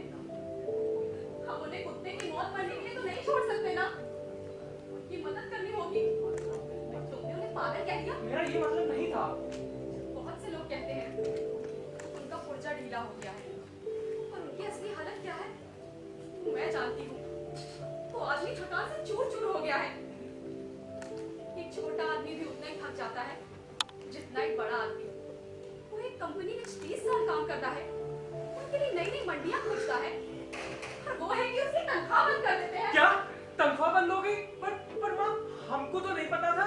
कैसे पता होगा? तुमने पूछा ही कब था? खुद कमा रहे हो ना, पूछने की जरूरत ही नहीं है। पर माँ मैंने कुछ पैसे तो दिए थे। पिछली दिवाली पे 250 और गीजर पर लगे 700। 5 हफ्ते हो गए, तनख्वाह बंद है, बस कमीशन मिलता है गुमनाम अनाड़ी की तरह। मम्मी के पिल्ले। जवान थे, काम लाते थे, सब कुछ थे। उनकी उम्र के दोस्त यार दुकानदार रिटायर हो गए या मर खप गए। पहले एक दिन में 8-10 दुकानों पर माल बेच लेते थे। अब एक भारी बैग निकाले, फिर रखते तो थक जाते हैं। अब चल तो सकते नहीं, बातें करते हैं। दिल्ली तो चलकर जम्मू पहुंचते हैं तो कोई उनका स्वागत नहीं करता, कोई उन्हें पहचानता ही नहीं है। जो आदमी जम्मू से दिल्ली चलकर बिना एक भी पैसा कमाए बिना लौट आएगा, उसके दिमाग की क्या हालत हो। वो अपने आप से बातें नहीं करेगा तो ठीक करेगा। हर महीने चरण दास से रुपए उधार मांगते हैं और मुझे अपनी तनख्वाह बताते हैं। कब तक चलेगा ये सब? कब तक? और तुम कहते हो हुआ क्या है? वो आदमी जिंदगी भर तुम लोगों की खातिर कोल्हू की बैल की तरह मरता रहा। मिला क्या उसको? क्या मिला उसको? ठीक है माँ, मैं यहीं रहूंगा, यहीं कोई काम ढूंढ लूंगा और ऊपर वाले कमरे में रहूंगा और पापा के सामने भी नहीं पढ़ूंगा, बस। नहीं बनू, मैं नहीं चाहती तुम यहाँ रहो और हर मेरे उनसे झगड़ा करो। ये मत भूलो कि उन्होंने ही मुझे घर से निकाला है। क्यों निकाला था? मुझे तो पता नहीं चला आज तक। क्योंकि मैं जानता हूँ वो खोखले हैं और जो उनकी असलियत जानता है उसे यहाँ रहने कैसे देंगे। खोखला कैसे कह रहे हो? मतलब क्या है तुम्हारा? अकेले मुझे इल्जाम मत दो, ताली 2 हाथ से बचती है। मैं अभी तनख्वाह दे दिया करूंगा, तब तो ठीक रहेगा ना। मैं सोने जा रहा हूँ। कभी ठीक नहीं होगा। मैं इस शहर से नफरत करता हूँ, उसके बाद भी यहाँ रहूंगा। और क्या चाहती हो? वो मरने वाले हैं बन्नू। क्या? कैसे? वो आग रखने की कोशिश करते रहे हैं। कैसे? मैं तो एक दिन गिन रही हूँ। क्या कह रही हो माँ? याद है, मैंने लिखा था उन्होंने फिर एक्सीडेंट कर लिया है। तो इंश्योरेंस इंस्पेक्टर आया, उसने कहा उसके पास इस बात का सबूत है कि पिछले साल होने वाले एक्सीडेंट असल में एक्सीडेंट नहीं थे। नहीं नहीं, वो ये सब कैसे कह सकते? नहीं भाभी, ये सब झूठ है, झूठ है ये सब। लगता है एक औरत है। कौन औरत? और वो औरत? क्या? कुछ नहीं, तुम कहो। तुमने क्या कहा था? मैंने कहा था कौन औरत? क्या हुआ है उसको? एक औरत चली जा रही थी, उसका कहना था ना ही कार तेज चल रही थी ना ही सड़क पर फिसलन थी। पुल के कोल जाकर उन्होंने जानबूझकर कार रेलिंग में मार दी। वो तो पानी कम था इसलिए बच गए। अरे नींद आ गई होगी। मुझे नहीं लगता उन्हें नींद आई होगी। क्यों? पिछले महीने कैसे बताऊं, तुम तो उन्हें बेवकूफ समझते हो ना। अभी उस दिन मैं बाथरूम की सफाई कर रही थी तो देखा टंकी के पीछे रस्सी छुपा कर रखी हुई है। तो उठाकर चली गई थी। जरूर फांसी लगाने की रखी होगी। अभी कैसे कहो कि इनकी चोरी पकड़ी गई है? अब बोलो। ठीक है माँ, मैं वादा करता हूँ मैं यहीं रहूंगा और उनकी देखभाल भी करूंगा। तुमने भी तो काम काज को खेल का मैदान समझ के रखा है बन्नू। अरे ढंग से काम करोगे तो क्यों नहीं होगा भाभी? मैंने क्या किया? जोकर बने रहते थे। अरे बाजार में तुम्हें लोग देखे आधा पागल कहा करते थे। भाग में जाए बोलो, वो तो पापा का भी मजाक उड़ाते थे। किसने मेरा मजाक उड़ाया? वो तो मैं पापा। वो तो मैं क्या होता है? बाबूजी वो कह रहा था कि मैंने सुना वो क्या कह रहा था। छोड़ो भी ना बाबूजी, मेरा मजाक उड़ाते हैं, है ना? जरा जम्मू श्रीनगर जाकर देखो, रामदास कपूर कहते ही लोग अदब से खड़े हो जाते हैं। ठीक है, अदब से। मान लिया पापा। तुम हमेशा मेरी बेइज्जती क्यों करते हो? मैंने क्या कहा? कुछ कहा है क्या? बाबूजी उसने तो कुछ भी नहीं कहा। ठीक है, गुड नाइट। बाबूजी उसने फैसला किया है कि कल आवारागर्दी से फुर्सत मिल जाए तो ऊपर की छत पर रंग कर देना। मुझे कल सवेरे जल्दी जाना है। बाबूजी वो कल रवि ओबरा से मिलने जा रहा है। रवि ओबरा से? हाँ, इसलिए उसने कहा था जब भी कुछ मदद चाहिए हो मेरे पास आ जाना। सोच रहा हूँ उससे कुछ पैसे मांग लूं। अच्छी बात है ना? क्या अच्छी बात है? हैं? अरे दिल्ली में भी 50 आदमी होंगे जो उसके ऊपर पैसा लुटाने को तैयार हो जाएंगे। खेल का सामान। सोचा तो यही है, उसके बारे में कुछ जानता भी हूँ। कुछ क्या, तुम बहुत कुछ जानते हो। कितना दे रहा है? पता नहीं, अभी तो उससे मिला भी नहीं। फिर बात क्या कर रहे हो? अरे मैंने यही तो कहा कि उससे मिलने जा रहा हूँ, और क्या? फिर शेख चिल्ली की कहानी शुरू कर रहे हो? देख लो माँ, फिर तुम कहोगे कि झगड़ा मैं शुरू करता हूँ। मेरी बात सुनो, हम दोनों मिलके खेल के सामान का बिजनेस शुरू करते हैं, कपूर ब्रदर्स के नाम से। थोड़ी ट्रेनिंग लेंगे, एक आधा नुमाइश लगा देंगे। बात तो जस्ती है। हम 2 टीमें बनाएंगे बाबूजी, उनके मैच होंगे, सेल लगाएंगे, कितनी पब्लिसिटी मिलेगी सोचो। कपूर ब्रदर्स। लाख रुपए का आइडिया है। मजा तो इस बात का है कि हम दोनों को ना बाबूजी दुकानदारी नहीं करनी पड़ेगी, हम दोनों फिर से वही होंगे उसी खेल के मैदान में। इस काम के लिए तो मैं तैयार। तुम भाग जाने की बात भी नहीं करोगे, पूरा परिवार फिर से एक साथ रहेगा, कपूर खानदान की साथ लौट आएगी। तुम जो भी चाहोगे वहां पे वो सब कर सकोगे। तुम दोनों मिलकर दुनिया को झुका सकते हो। ठीक है, मैं कल ओबरॉय से मिलता हूँ, देखेगा तो क्या बन जाएगा। लगता है चंगे दिन आने वाले हैं। तुम फिर बीच में बोली हैं? अब सुनो, कल ये टी-शर्ट और जीन्स पहन कर मत जाना। ठीक है, नहीं पहनूंगा। सूट पहन कर जाना और ज्यादा बात मत करना और लतीफे भी मत सुनाना। मुझे पहले भी बहुत पसंद करता था। पसंद क्या हो कि तेनू प्यार करता था। तुम चुप नहीं करोगी? बहुत गंभीरता से अंदर जाना है ना। तुम नौकरी के लिए नहीं जा रहे और ज्यादा बात मत करना, क्योंकि बात करने वालों को लोग पसंद तो करते हैं लेकिन पैसा नहीं देते। बाबूजी, मैं भी कुछ पैसों का इंतजाम कर लेता हूँ। लगता है बुरे दिन खत्म होने वाले हैं। एक बात हमेशा याद रखना, बड़ा बनना है तो बड़ा ही सोचना।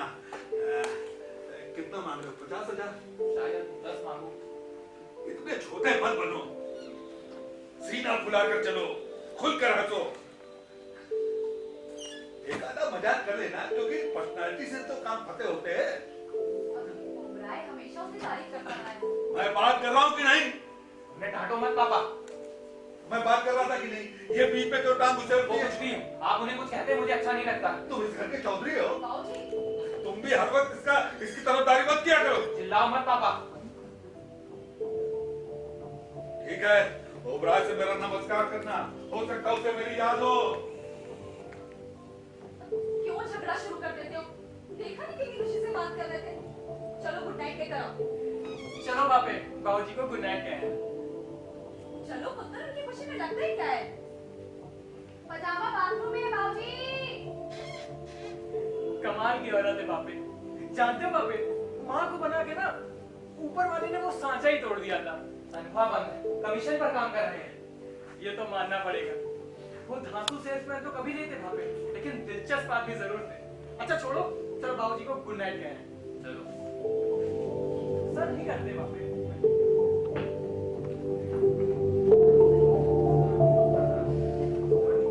बाबूजी, बाबूजी। अच्छा प्लान है बन्नू, गुड, वेरी गुड।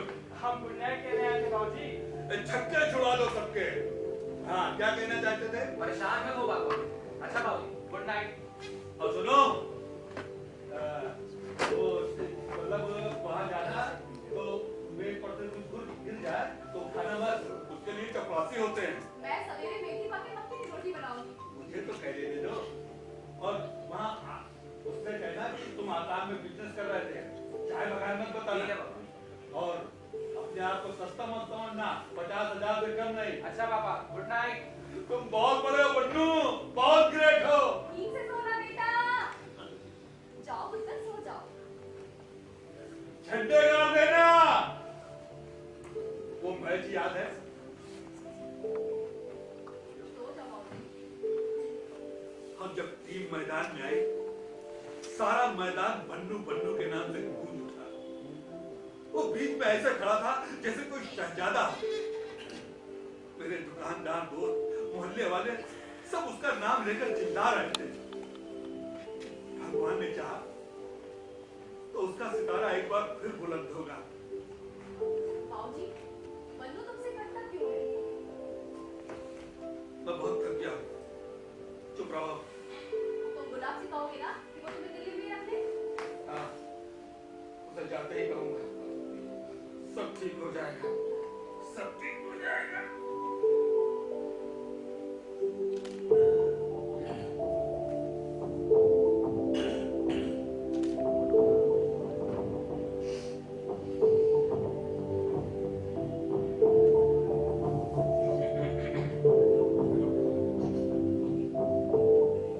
अरे देखो तो, इमारतों पर चांदी कैसी चटक रही है।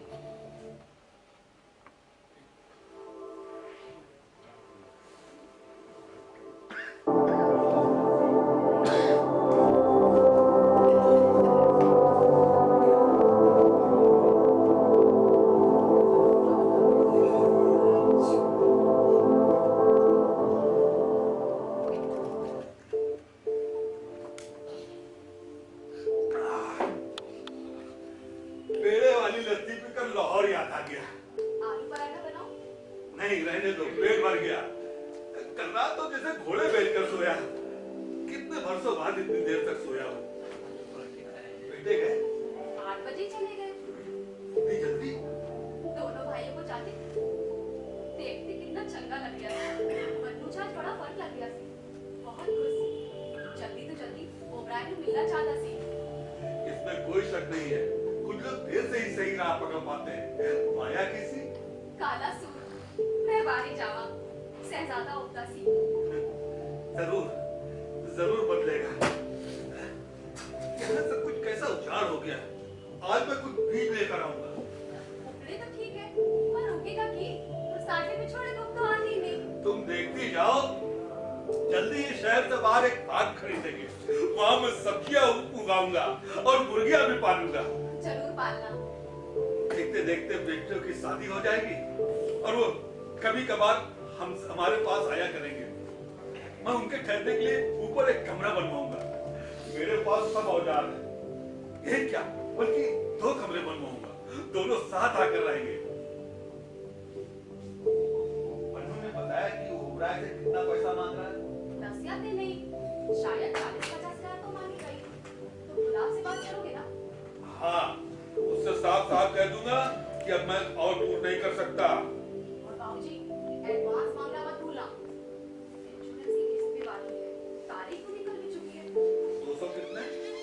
208। इस बार हाथ से कुछ कम ही है। क्यों? गाड़ी की मुरम्मत भी तो कराई थी। वो खटारा गाड़ी? फ्रिज की किस्त भी बाकी है बाबूजी। वो तो फिर खराब पड़ा था। पुराना भी तो हो गया है। तुमसे कहा था कि इसे सिक्का बंद कंपनी से खरीदो। चरणदास की 20 बरस हो गए और साले का कुछ नहीं बिगड़ा। बाबूजी एक चीज तो पूरी तरह मेरी मलकियत में आने पर सही हालत में हो। मेरे घर कबाड़ी बाजार में एक होड़ सी लगी रहती है। जब तक गाड़ी की किस्तें पूरी करता हूँ वो छकवा बन जाती है। फ्रिज की मोटर पट्टे ऐसे खाती है जैसे सरवैया हो। ऐसे जैसे टाइम तय कर रखा हो। इधर किस्तें खत्म उधर चीज का कबाड़ा। कुल मिलाकर 700 से काम चल जाएगा। इसमें मकान की किस्त भी है। ये किस्त चुकाने के बाद मकान सादा हो जाएगा। असली मकान मालिक बन जाएंगे। 25 बरस बन्नू 2 साल दासी जब ये खरीदा था। कमाल ही हो गया। 25 बरस से लगातार हम किस्तें चुका रहे हैं। ये तो मोर्चा मार दिया बाबूजी। कितनी लकड़ी और कितनी सीमेंट मैंने अपने हाथों से लगाई है। एक भी दरार नहीं है कहीं भी। इसने भी अपना फर्ज निभाया है। हाथ निभाया है। कौन जाने कौन अजनबी यहाँ बसेरा करेगा।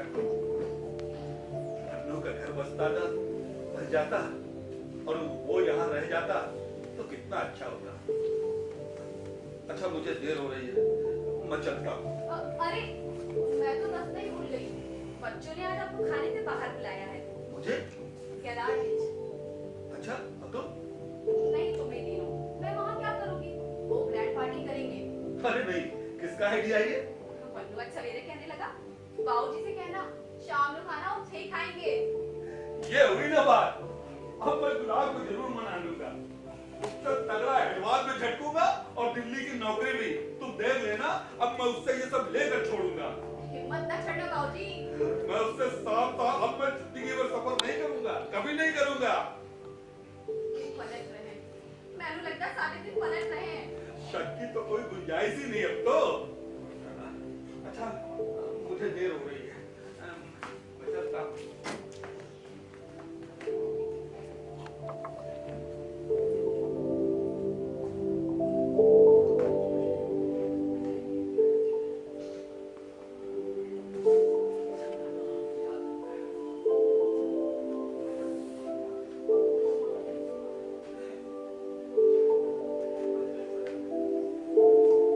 चश्मा लग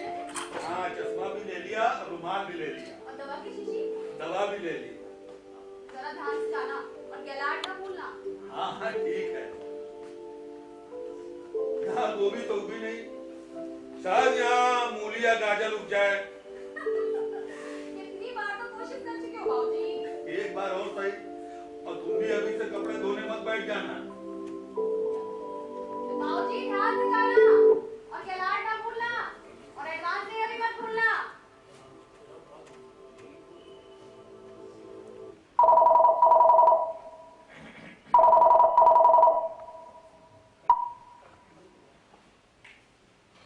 हेलो, कौन बन्नू? चंगा कितना जो तुमने फोन किया। हाँ, मैंने अभी भी बताया है। नहीं बन्नू, वो 7 बजे पहुंच जाएंगे। देखा, मैं भूली नहीं। अच्छा सुनो बन्नू, मैं तुम्हें बताना चाहती थी, वो जो टॉयलेट में रस्सी थी ना, अब मैंने सोचा उठा फेंकूंगी, अब देखा तो वहां नहीं थी। शायद उन्होंने ही उठा फेंकी होगी। क्या? कब? ओह, तो तुमने उठाई है? नहीं कुछ नहीं, ऐसे ही बोल रही थी। मैं परेशान नहीं हूँ। पुत्र, उनसे मीठा मीठा बोलना। तुम उनको नया जीवन दोगे बन्नू, और जब वो शाम को आए तो उनसे मुस्कुराकर मिलना बेटा। तुम्हारे बाबूजी ऐसी किश्ती हैं जो किनारे की तलाश में तूफान के थपेड़े झेल रही हो। हाँ, ये बहुत अच्छा होगा बन्नू। अच्छे बच्चे ऐसे ही करते हैं पुत्र। खुश रहो।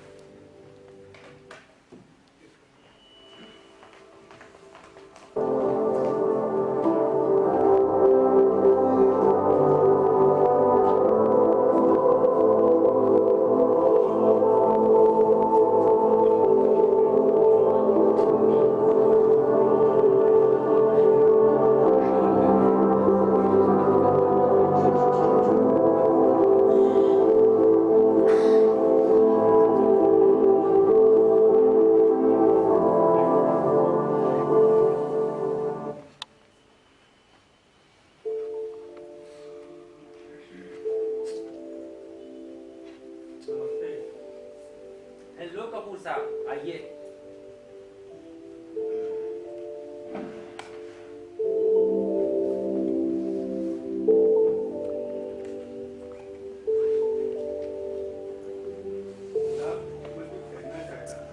माफ करना कपूर साहब, बस 2 मिनट और। ये क्या है गुलाब? देखा नहीं कभी? लैपटॉप फोन है, टेप रिकॉर्डर जैसा ही है। एक मिनट बात कर सकता हूँ?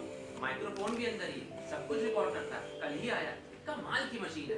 मैं तो रात देर तक इसके साथ खेलता रहा। क्या करते हैं इसमें? मैंने तो उसे डिक्टेशन के लिए खरीदा है। वैसे तो जो चाहे रिकॉर्ड कर लो। कल रात ही मैंने कुछ रिकॉर्ड किया था, सुनना जरा। ये मेरी बेटी है, लगता सामने खड़ी बजा रही है। 8 बरस की है, क्या बढ़िया धुन बजाती है। वो तो है। मैं कुछ मांगने आया था। मेरे लिए पागल है। ये मैं हूँ। तुम भी खूब बजा लेते हो।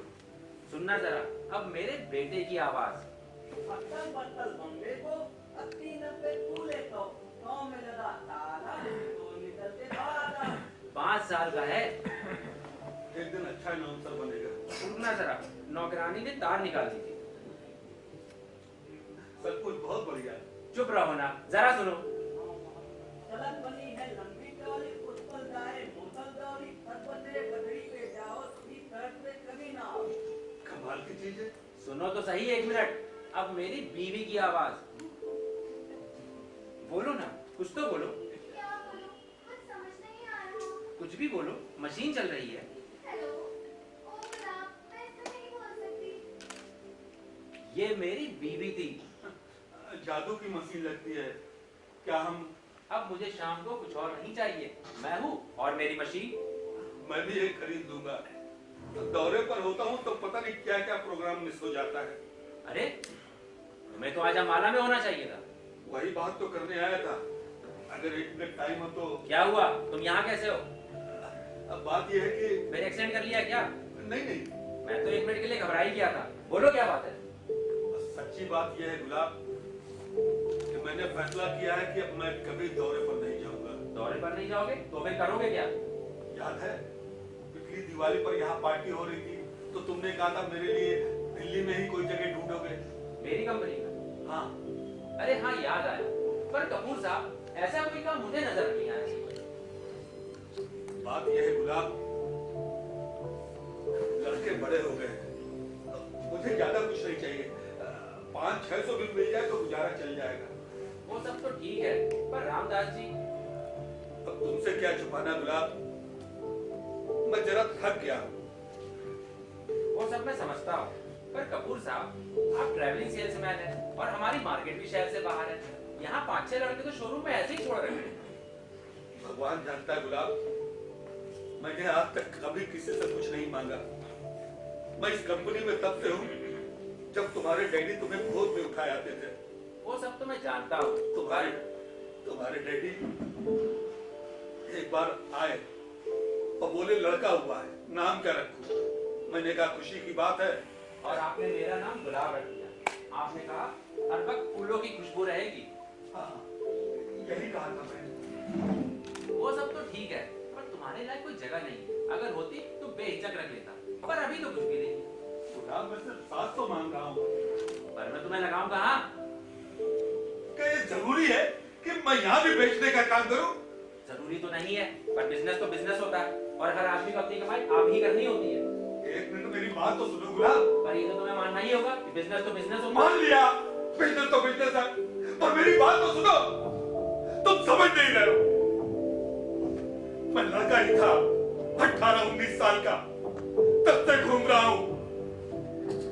एक बार मैंने सोचा भी था कि सेल्समैनशिप में क्या रखा है, क्यों ना अफ्रीका चला जाऊं जहां सोने की खदानें हैं। पर ऐसे चला जाऊं तुम कहोगे? मैं कुछ नहीं कहूंगा। भाई अफ्रीका चला गया था, मैंने भी सोचा था अपने भाई के साथ वहां जाऊं, मुझे एडवेंचर का शौक था। पर एक दिन अचानक अंबाला के बाजार में एक 80 साल के बूढ़े को देखा। दरपेशाना सूरत, भड़कीला लिबास, एक फोन करते थे और सारा शहर उनकी चीजें खरीद लेता था। मैंने सोचा कि तो अच्छा धंधा, इतनी उम्र में भी आप अपनी रोजी रोटी कमा सकते हो। पूरे पंजाब में उस आदमी का बोलबाला था। और जब वो मरा, एक सेल्समैन की मौत मरा, तो कितने ही शहर से सेल्समैन और दुकानदार उसकी अर्थी में शरीक हुए थे। बरसों तक उसके कारनामों की चर्चा आती जाती बसों में होती रही। कितने लोग उसके नाम की इज्जत करते थे, कितने लोग उसे पहचानते थे, प्यार करते थे। वो जमाना था, लोग आदमी को उसकी शख्सियत को पहचानते थे, इज्जत थी, भाईचारा था, एहसानमंदी थी। पर अब जैसे कुछ सूख गया। आजकल लोग दोस्ती जानते ही नहीं। शख्सियत की कोई कीमत नहीं है। समझ रहे हो ना? अब लोग मुझे पहचानते भी नहीं। यही तो बात है। मुझे 600 मिल जाए, बस 600।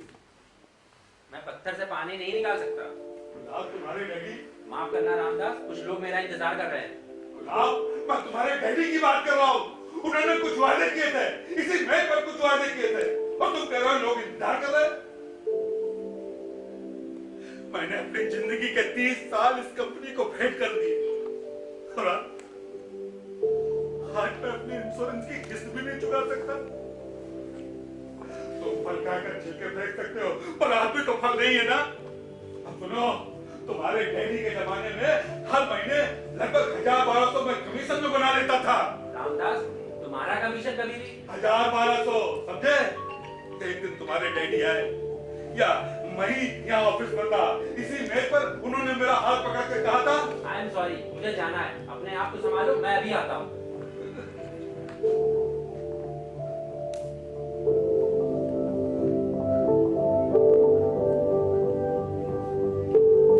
अपने आप को संभालो। मैंने उससे क्या कह दिया? हे भगवान, मैं तो उस पर चीख रहा था। ये क्या किया मैंने? अर्जुन! अर्जुन! अर्जुन! याद है तुमने मुझसे क्या कहा था? कैसे तुमने मेरा हाथ अपने हाथों में थाम लिया था? अर्जुन! गुलाब गुलाब गुलाब क्या हुआ? बंद कर दो इसे, बंद कर दो। सुनो रामदास, पता नहीं मुझे क्या हो गया था, मुझे कुछ पीना पड़ेगा। मेरी बात सुनो रामदास। मैं अंबाला जाता हूँ। नहीं, तुम हमारे लिए अंबाला नहीं जा सकते। क्या मतलब? मैं नहीं चाहता कि तुम हमें रिप्रेजेंट करो। मैं बहुत दिनों से तुमसे ये कहना चाहता हूँ। तुम मुझे नौकरी से निकाल रहे हो? रामदास, तुम्हें आराम की सख्त जरूरत है। गुलाब, जब थोड़े अच्छे हो जाओ तो आकर मिलना, मैं देखूंगा कि तुम्हारे लिए क्या कर सकता हूँ। पर गुलाब मुझे पैसा चाहिए। अभी मैं इस हालत में नहीं होगी। तुम्हारे बेटे कहाँ हैं? वो तुम्हारी मदद क्यों नहीं करते? हाँ, वो एक बहुत बड़े प्रोजेक्ट में काम कर रहे हैं। छोटी शान मत दिखाओ रामदास। तुम अपने बेटों के पास जाओ और उनसे कहो कि तुम थक गए हो और रिटायर होना चाहते हो। इतने बड़े बेटे हैं तुम्हारे। हाँ, बड़े तो हैं, फिर भी तब तक।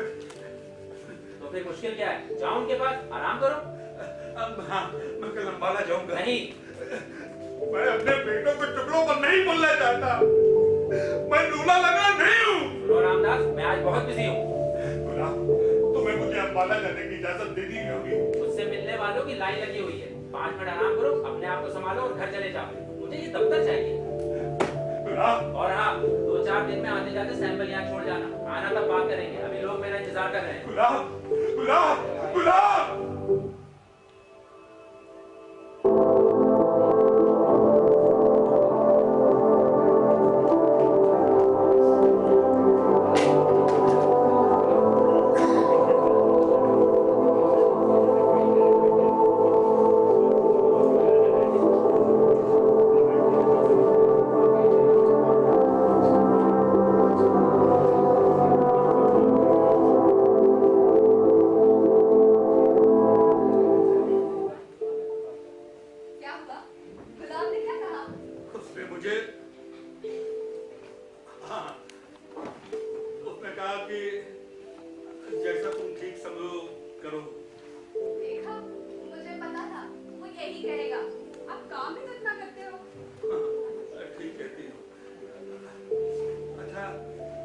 मैं अभी आता हूँ। किसमें जा रहे हो? दास को डबली दुकान जा रहा हूँ।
बन्नू आया हुआ है।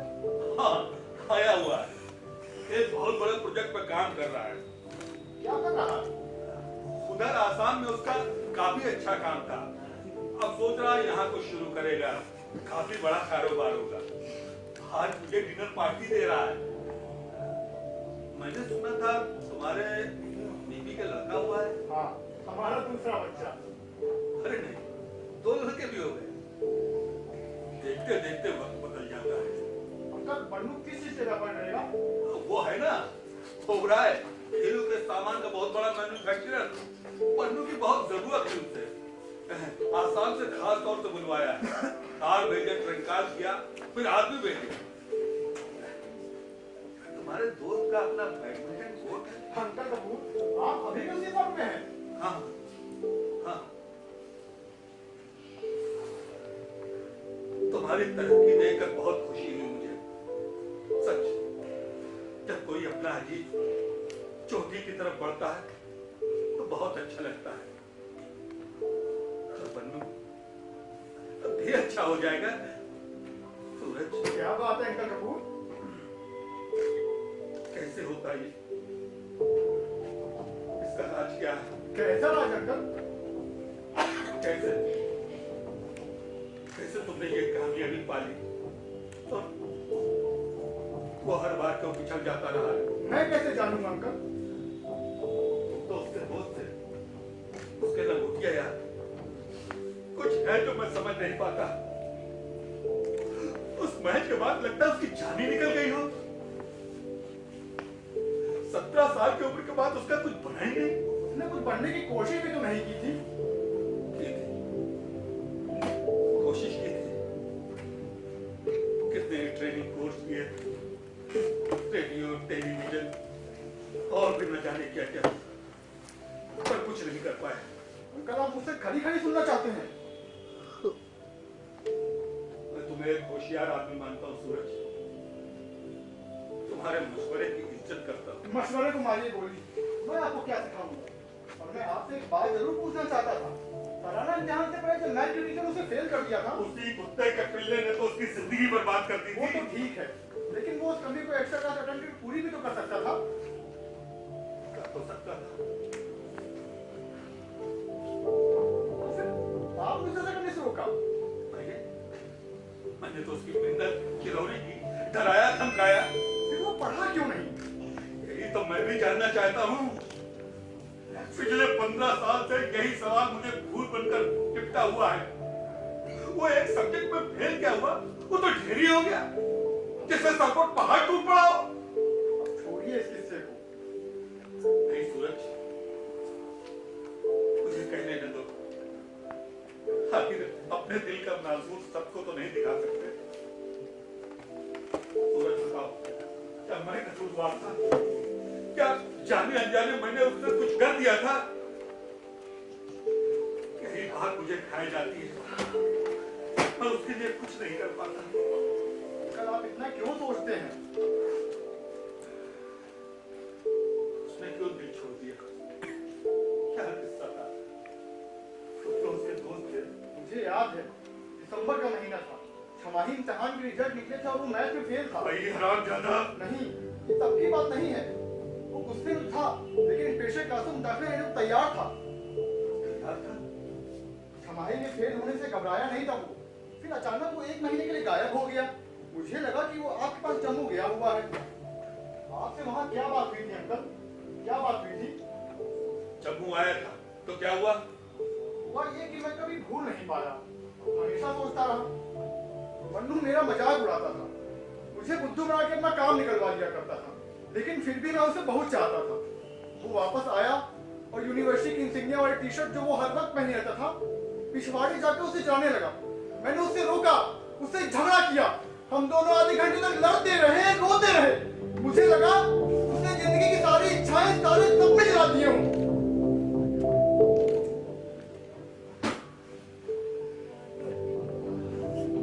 जमने में क्या हुआ था अंकल?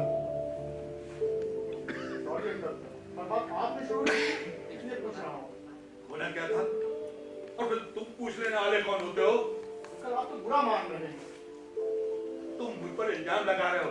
अगर कोई लड़का पढ़ाई वढ़ाई छोड़ देता है तो उसमें मेरा क्या दोष है? अंकल आप तो तुम ये क्यों पूछ रहे हो कि वहां क्या हुआ था? क्यों? अरे तुम्हारी फ्लाइट छूट जाएगी भाई। जा रहा हूँ। अच्छा अंकल फिक्र मत करो, वो कहावत पूरी है ना, एक बार कामयाबी ना मिले तो ट्राई अगेन ट्राई अगेन। मैं भी यही मानता हूँ। लेकिन अंकल कभी कभी चीजों को अपने हाथ पर ही छोड़ देना अच्छा होता है। छोड़ देना? हाँ, अगर छोड़ ना पाओ तो? तभी तो मुश्किल होती है। अच्छा अंकल जीते बोलो रामदास, सूरज कैसा लगा? बॉम्बे हाई कोर्ट में केस प्लीड कर ले आ रहा है। जाने दो पापा। अरे नहीं, बॉम्बे हाई कोर्ट में चलता हूँ पापा। नाक डन डाउन सूरज।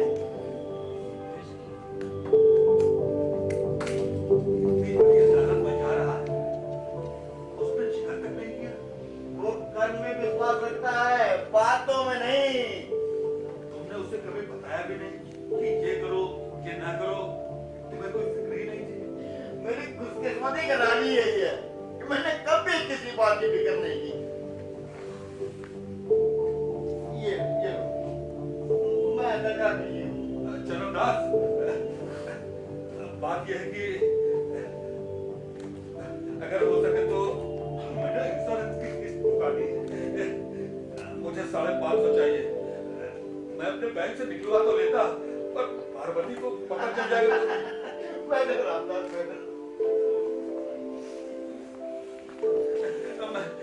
मैं सब हिसाब रख रहा हूँ, पाई चुका दूंगा। मेरी बात सुन रामदास। मैं ये कहना चाहता था, मैं तुम्हारा शुक्रगुजार हूँ। कर क्या रहे हो रामदास? क्या हो रहा है तुम्हें? क्यों? मैं तो ऐसे ही। मैं तुम्हें नौकरी दे रहा हूँ, 800 रुपए कमाओ और दौरे पर ही नहीं जाना पड़ेगा। मेरी नौकरी है बिना पगार की। अरे बिना तनख्वाह की नौकरी कैसी नौकरी? सुनो रामदास, मैं बहुत जीनियस नहीं हूँ, लेकिन इतना जानता हूँ कि मेरी बेइज्जती हो रही है। तुम मेरे साथ काम क्यों नहीं करना चाहते हो? तुम्हें हो क्या गया है? मैं अच्छी भली नौकरी तो कर रहा हूँ। फिर हर हफ्ते 15 दिन में यहाँ क्या लेने चले आते हो? ठीक है, अगर मेरा आना करता तो। मैं तुम्हें अच्छी नौकरी दे रहा हूँ। मुझे तुम्हारी नौकरी नहीं चाहिए। पता नहीं तुम कब सब ठोक कब अकल आ गई है। तुम बड़े होगे तो अपने घर में, खबरदार फिर ऐसी बात कही तो मैं छापा भी मार दूंगा। कितना रुपए चाहिए रामदास? मैं ढूंढ रहा हूँ चरणदास, मैं टुकड़े टुकड़े हो रहा हूँ। मुझे समझ में नहीं आता मैं क्या करूँ। अभी मुझे नौकरी से निकाल दिया गया। क्या? गुलाब ने तुम्हें नौकरी से निकाल दिया? उसी छोकरे ने, उसी लंबूतरे ने जिसका नामकरण मैंने किया था। पता नहीं तुम्हें कब समझ में आएगी। अब इन बातों की कोई कदर नहीं है। तुमने उसका नाम गुलाब रखा, लेकिन उसकी कोई अहमियत नहीं है। इस दुनिया में वही चीज काम की है जिसकी कोई कीमत हो, जिसे आप बेच सको, भुला सको। और हैरत की बात तो ये है कि तुम खुद एक्सप्रेस में रहो और इतना भी नहीं जानते हो। मैंने हमेशा उल्टा ही सोचा है। मुझे लगता था आदमी हस्तों को सब उसे पसंद करे तो और कुछ नहीं चाहिए। हर कोई क्यों तुम्हें पसंद करे? सूरत को कोई नहीं पूछता। ये मेरी हो तो रीच की फिल्म का हीरो नजर आएगा। सुनो रामदास, तुम मुझे नहीं चाहती हो, मैं भी तुम पर मरता नहीं हूँ, फिर भी तुम्हें नौकरी देना चाहता हूँ। अब बोलो क्या कहती हो? मैं तुम्हारे साथ काम नहीं कर सकता। मैं काम नहीं कर सकता, बस मुझे मत पूछो। पता नहीं तुम कब समझोगे, कब तुम्हें कल आएगी। तुम जलते हो, तुम जिंदगी भर मुझसे जलते रहे हो। लो अपने इंश्योरेंस की किस्त चुकाओ। मैं सब हिसाब रख रहा हूँ। माफ करना, मैं जरा बिजी हूँ। ध्यान से रहो और अपने इंश्योरेंस की किस्त चुकाओ। इंश्योरेंस का माल है। जिंदगी भर गाड़ी में, रेल में सफर करो, दुनिया भर के धक्के खाओ, फिर भी उतना पैसा नहीं मिलता जितना मर जाने पर। मरने के बाद किसी की कोई कीमत नहीं होती रामदास। सुना मैंने क्या कहा? रामदास, रामदास, अगर तुम सूरज से मिलो तो मेरी तरफ से माफी मांग लेना। मेरा उससे बहस करने का कोई इरादा नहीं था। वो बहुत होशियार लड़का है, सभी अच्छे हैं, ऊंचे ओहदों पर पहुंचेंगे, एक दिन मिलकर टेनिस खेलेंगे। मुझे गुड लक कहो चरणदास, पन्नू आज ओबराय से मिलने गया है। Good luck, good luck. Charandas, तुम ही तो मेरे दोस्त हो, तुम ही तो हो। हे भगवान।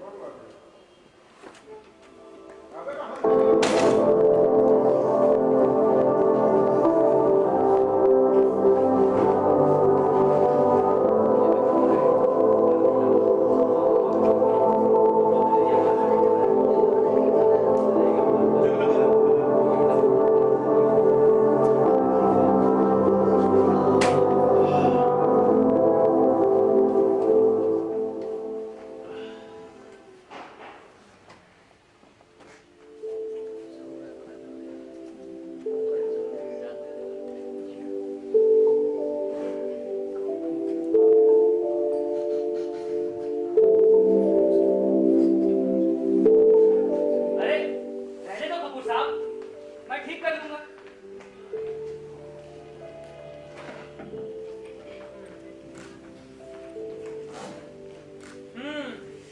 यहाँ ठीक है भाई, बढ़िया जगह है। जब कभी भी आपकी पार्टी वार्टी हो तो मुझे पहले से बता देना, मैं यहाँ लगा दिया करूंगा। कुछ लोग हैं जो हंगामा पसंद करते हैं, दिखावा करना चाहते हैं, मगर आप वैसे नहीं हो। तो भाई कुंदन, कैसी गुजर रही तुम्हारी आजकल? क्या गुजरेगी साहब, बस कट रही है। तुम्हें पता है मेरा भाई आज लौट आया है। अच्छा, कहाँ थे वो? अरे असम में चाय बागान का मालिक है, और मेरे डैडी भी आ रहे हैं, ठीक से खाकर करना। अच्छा, डैडी भी। अच्छा ये बताओ भाई, आज बढ़िया डिश क्या बनी है? वो बटर चिकन और कुछ पीने को? नहीं नहीं नहीं नहीं। अच्छा अच्छा, वो तुम्हें याद है मैंने तुम्हें एक फिश की रेसिपी बनाना सिखाई थी, ब्रांडी डाल के? याद क्यों नहीं, पर वो बहुत महंगी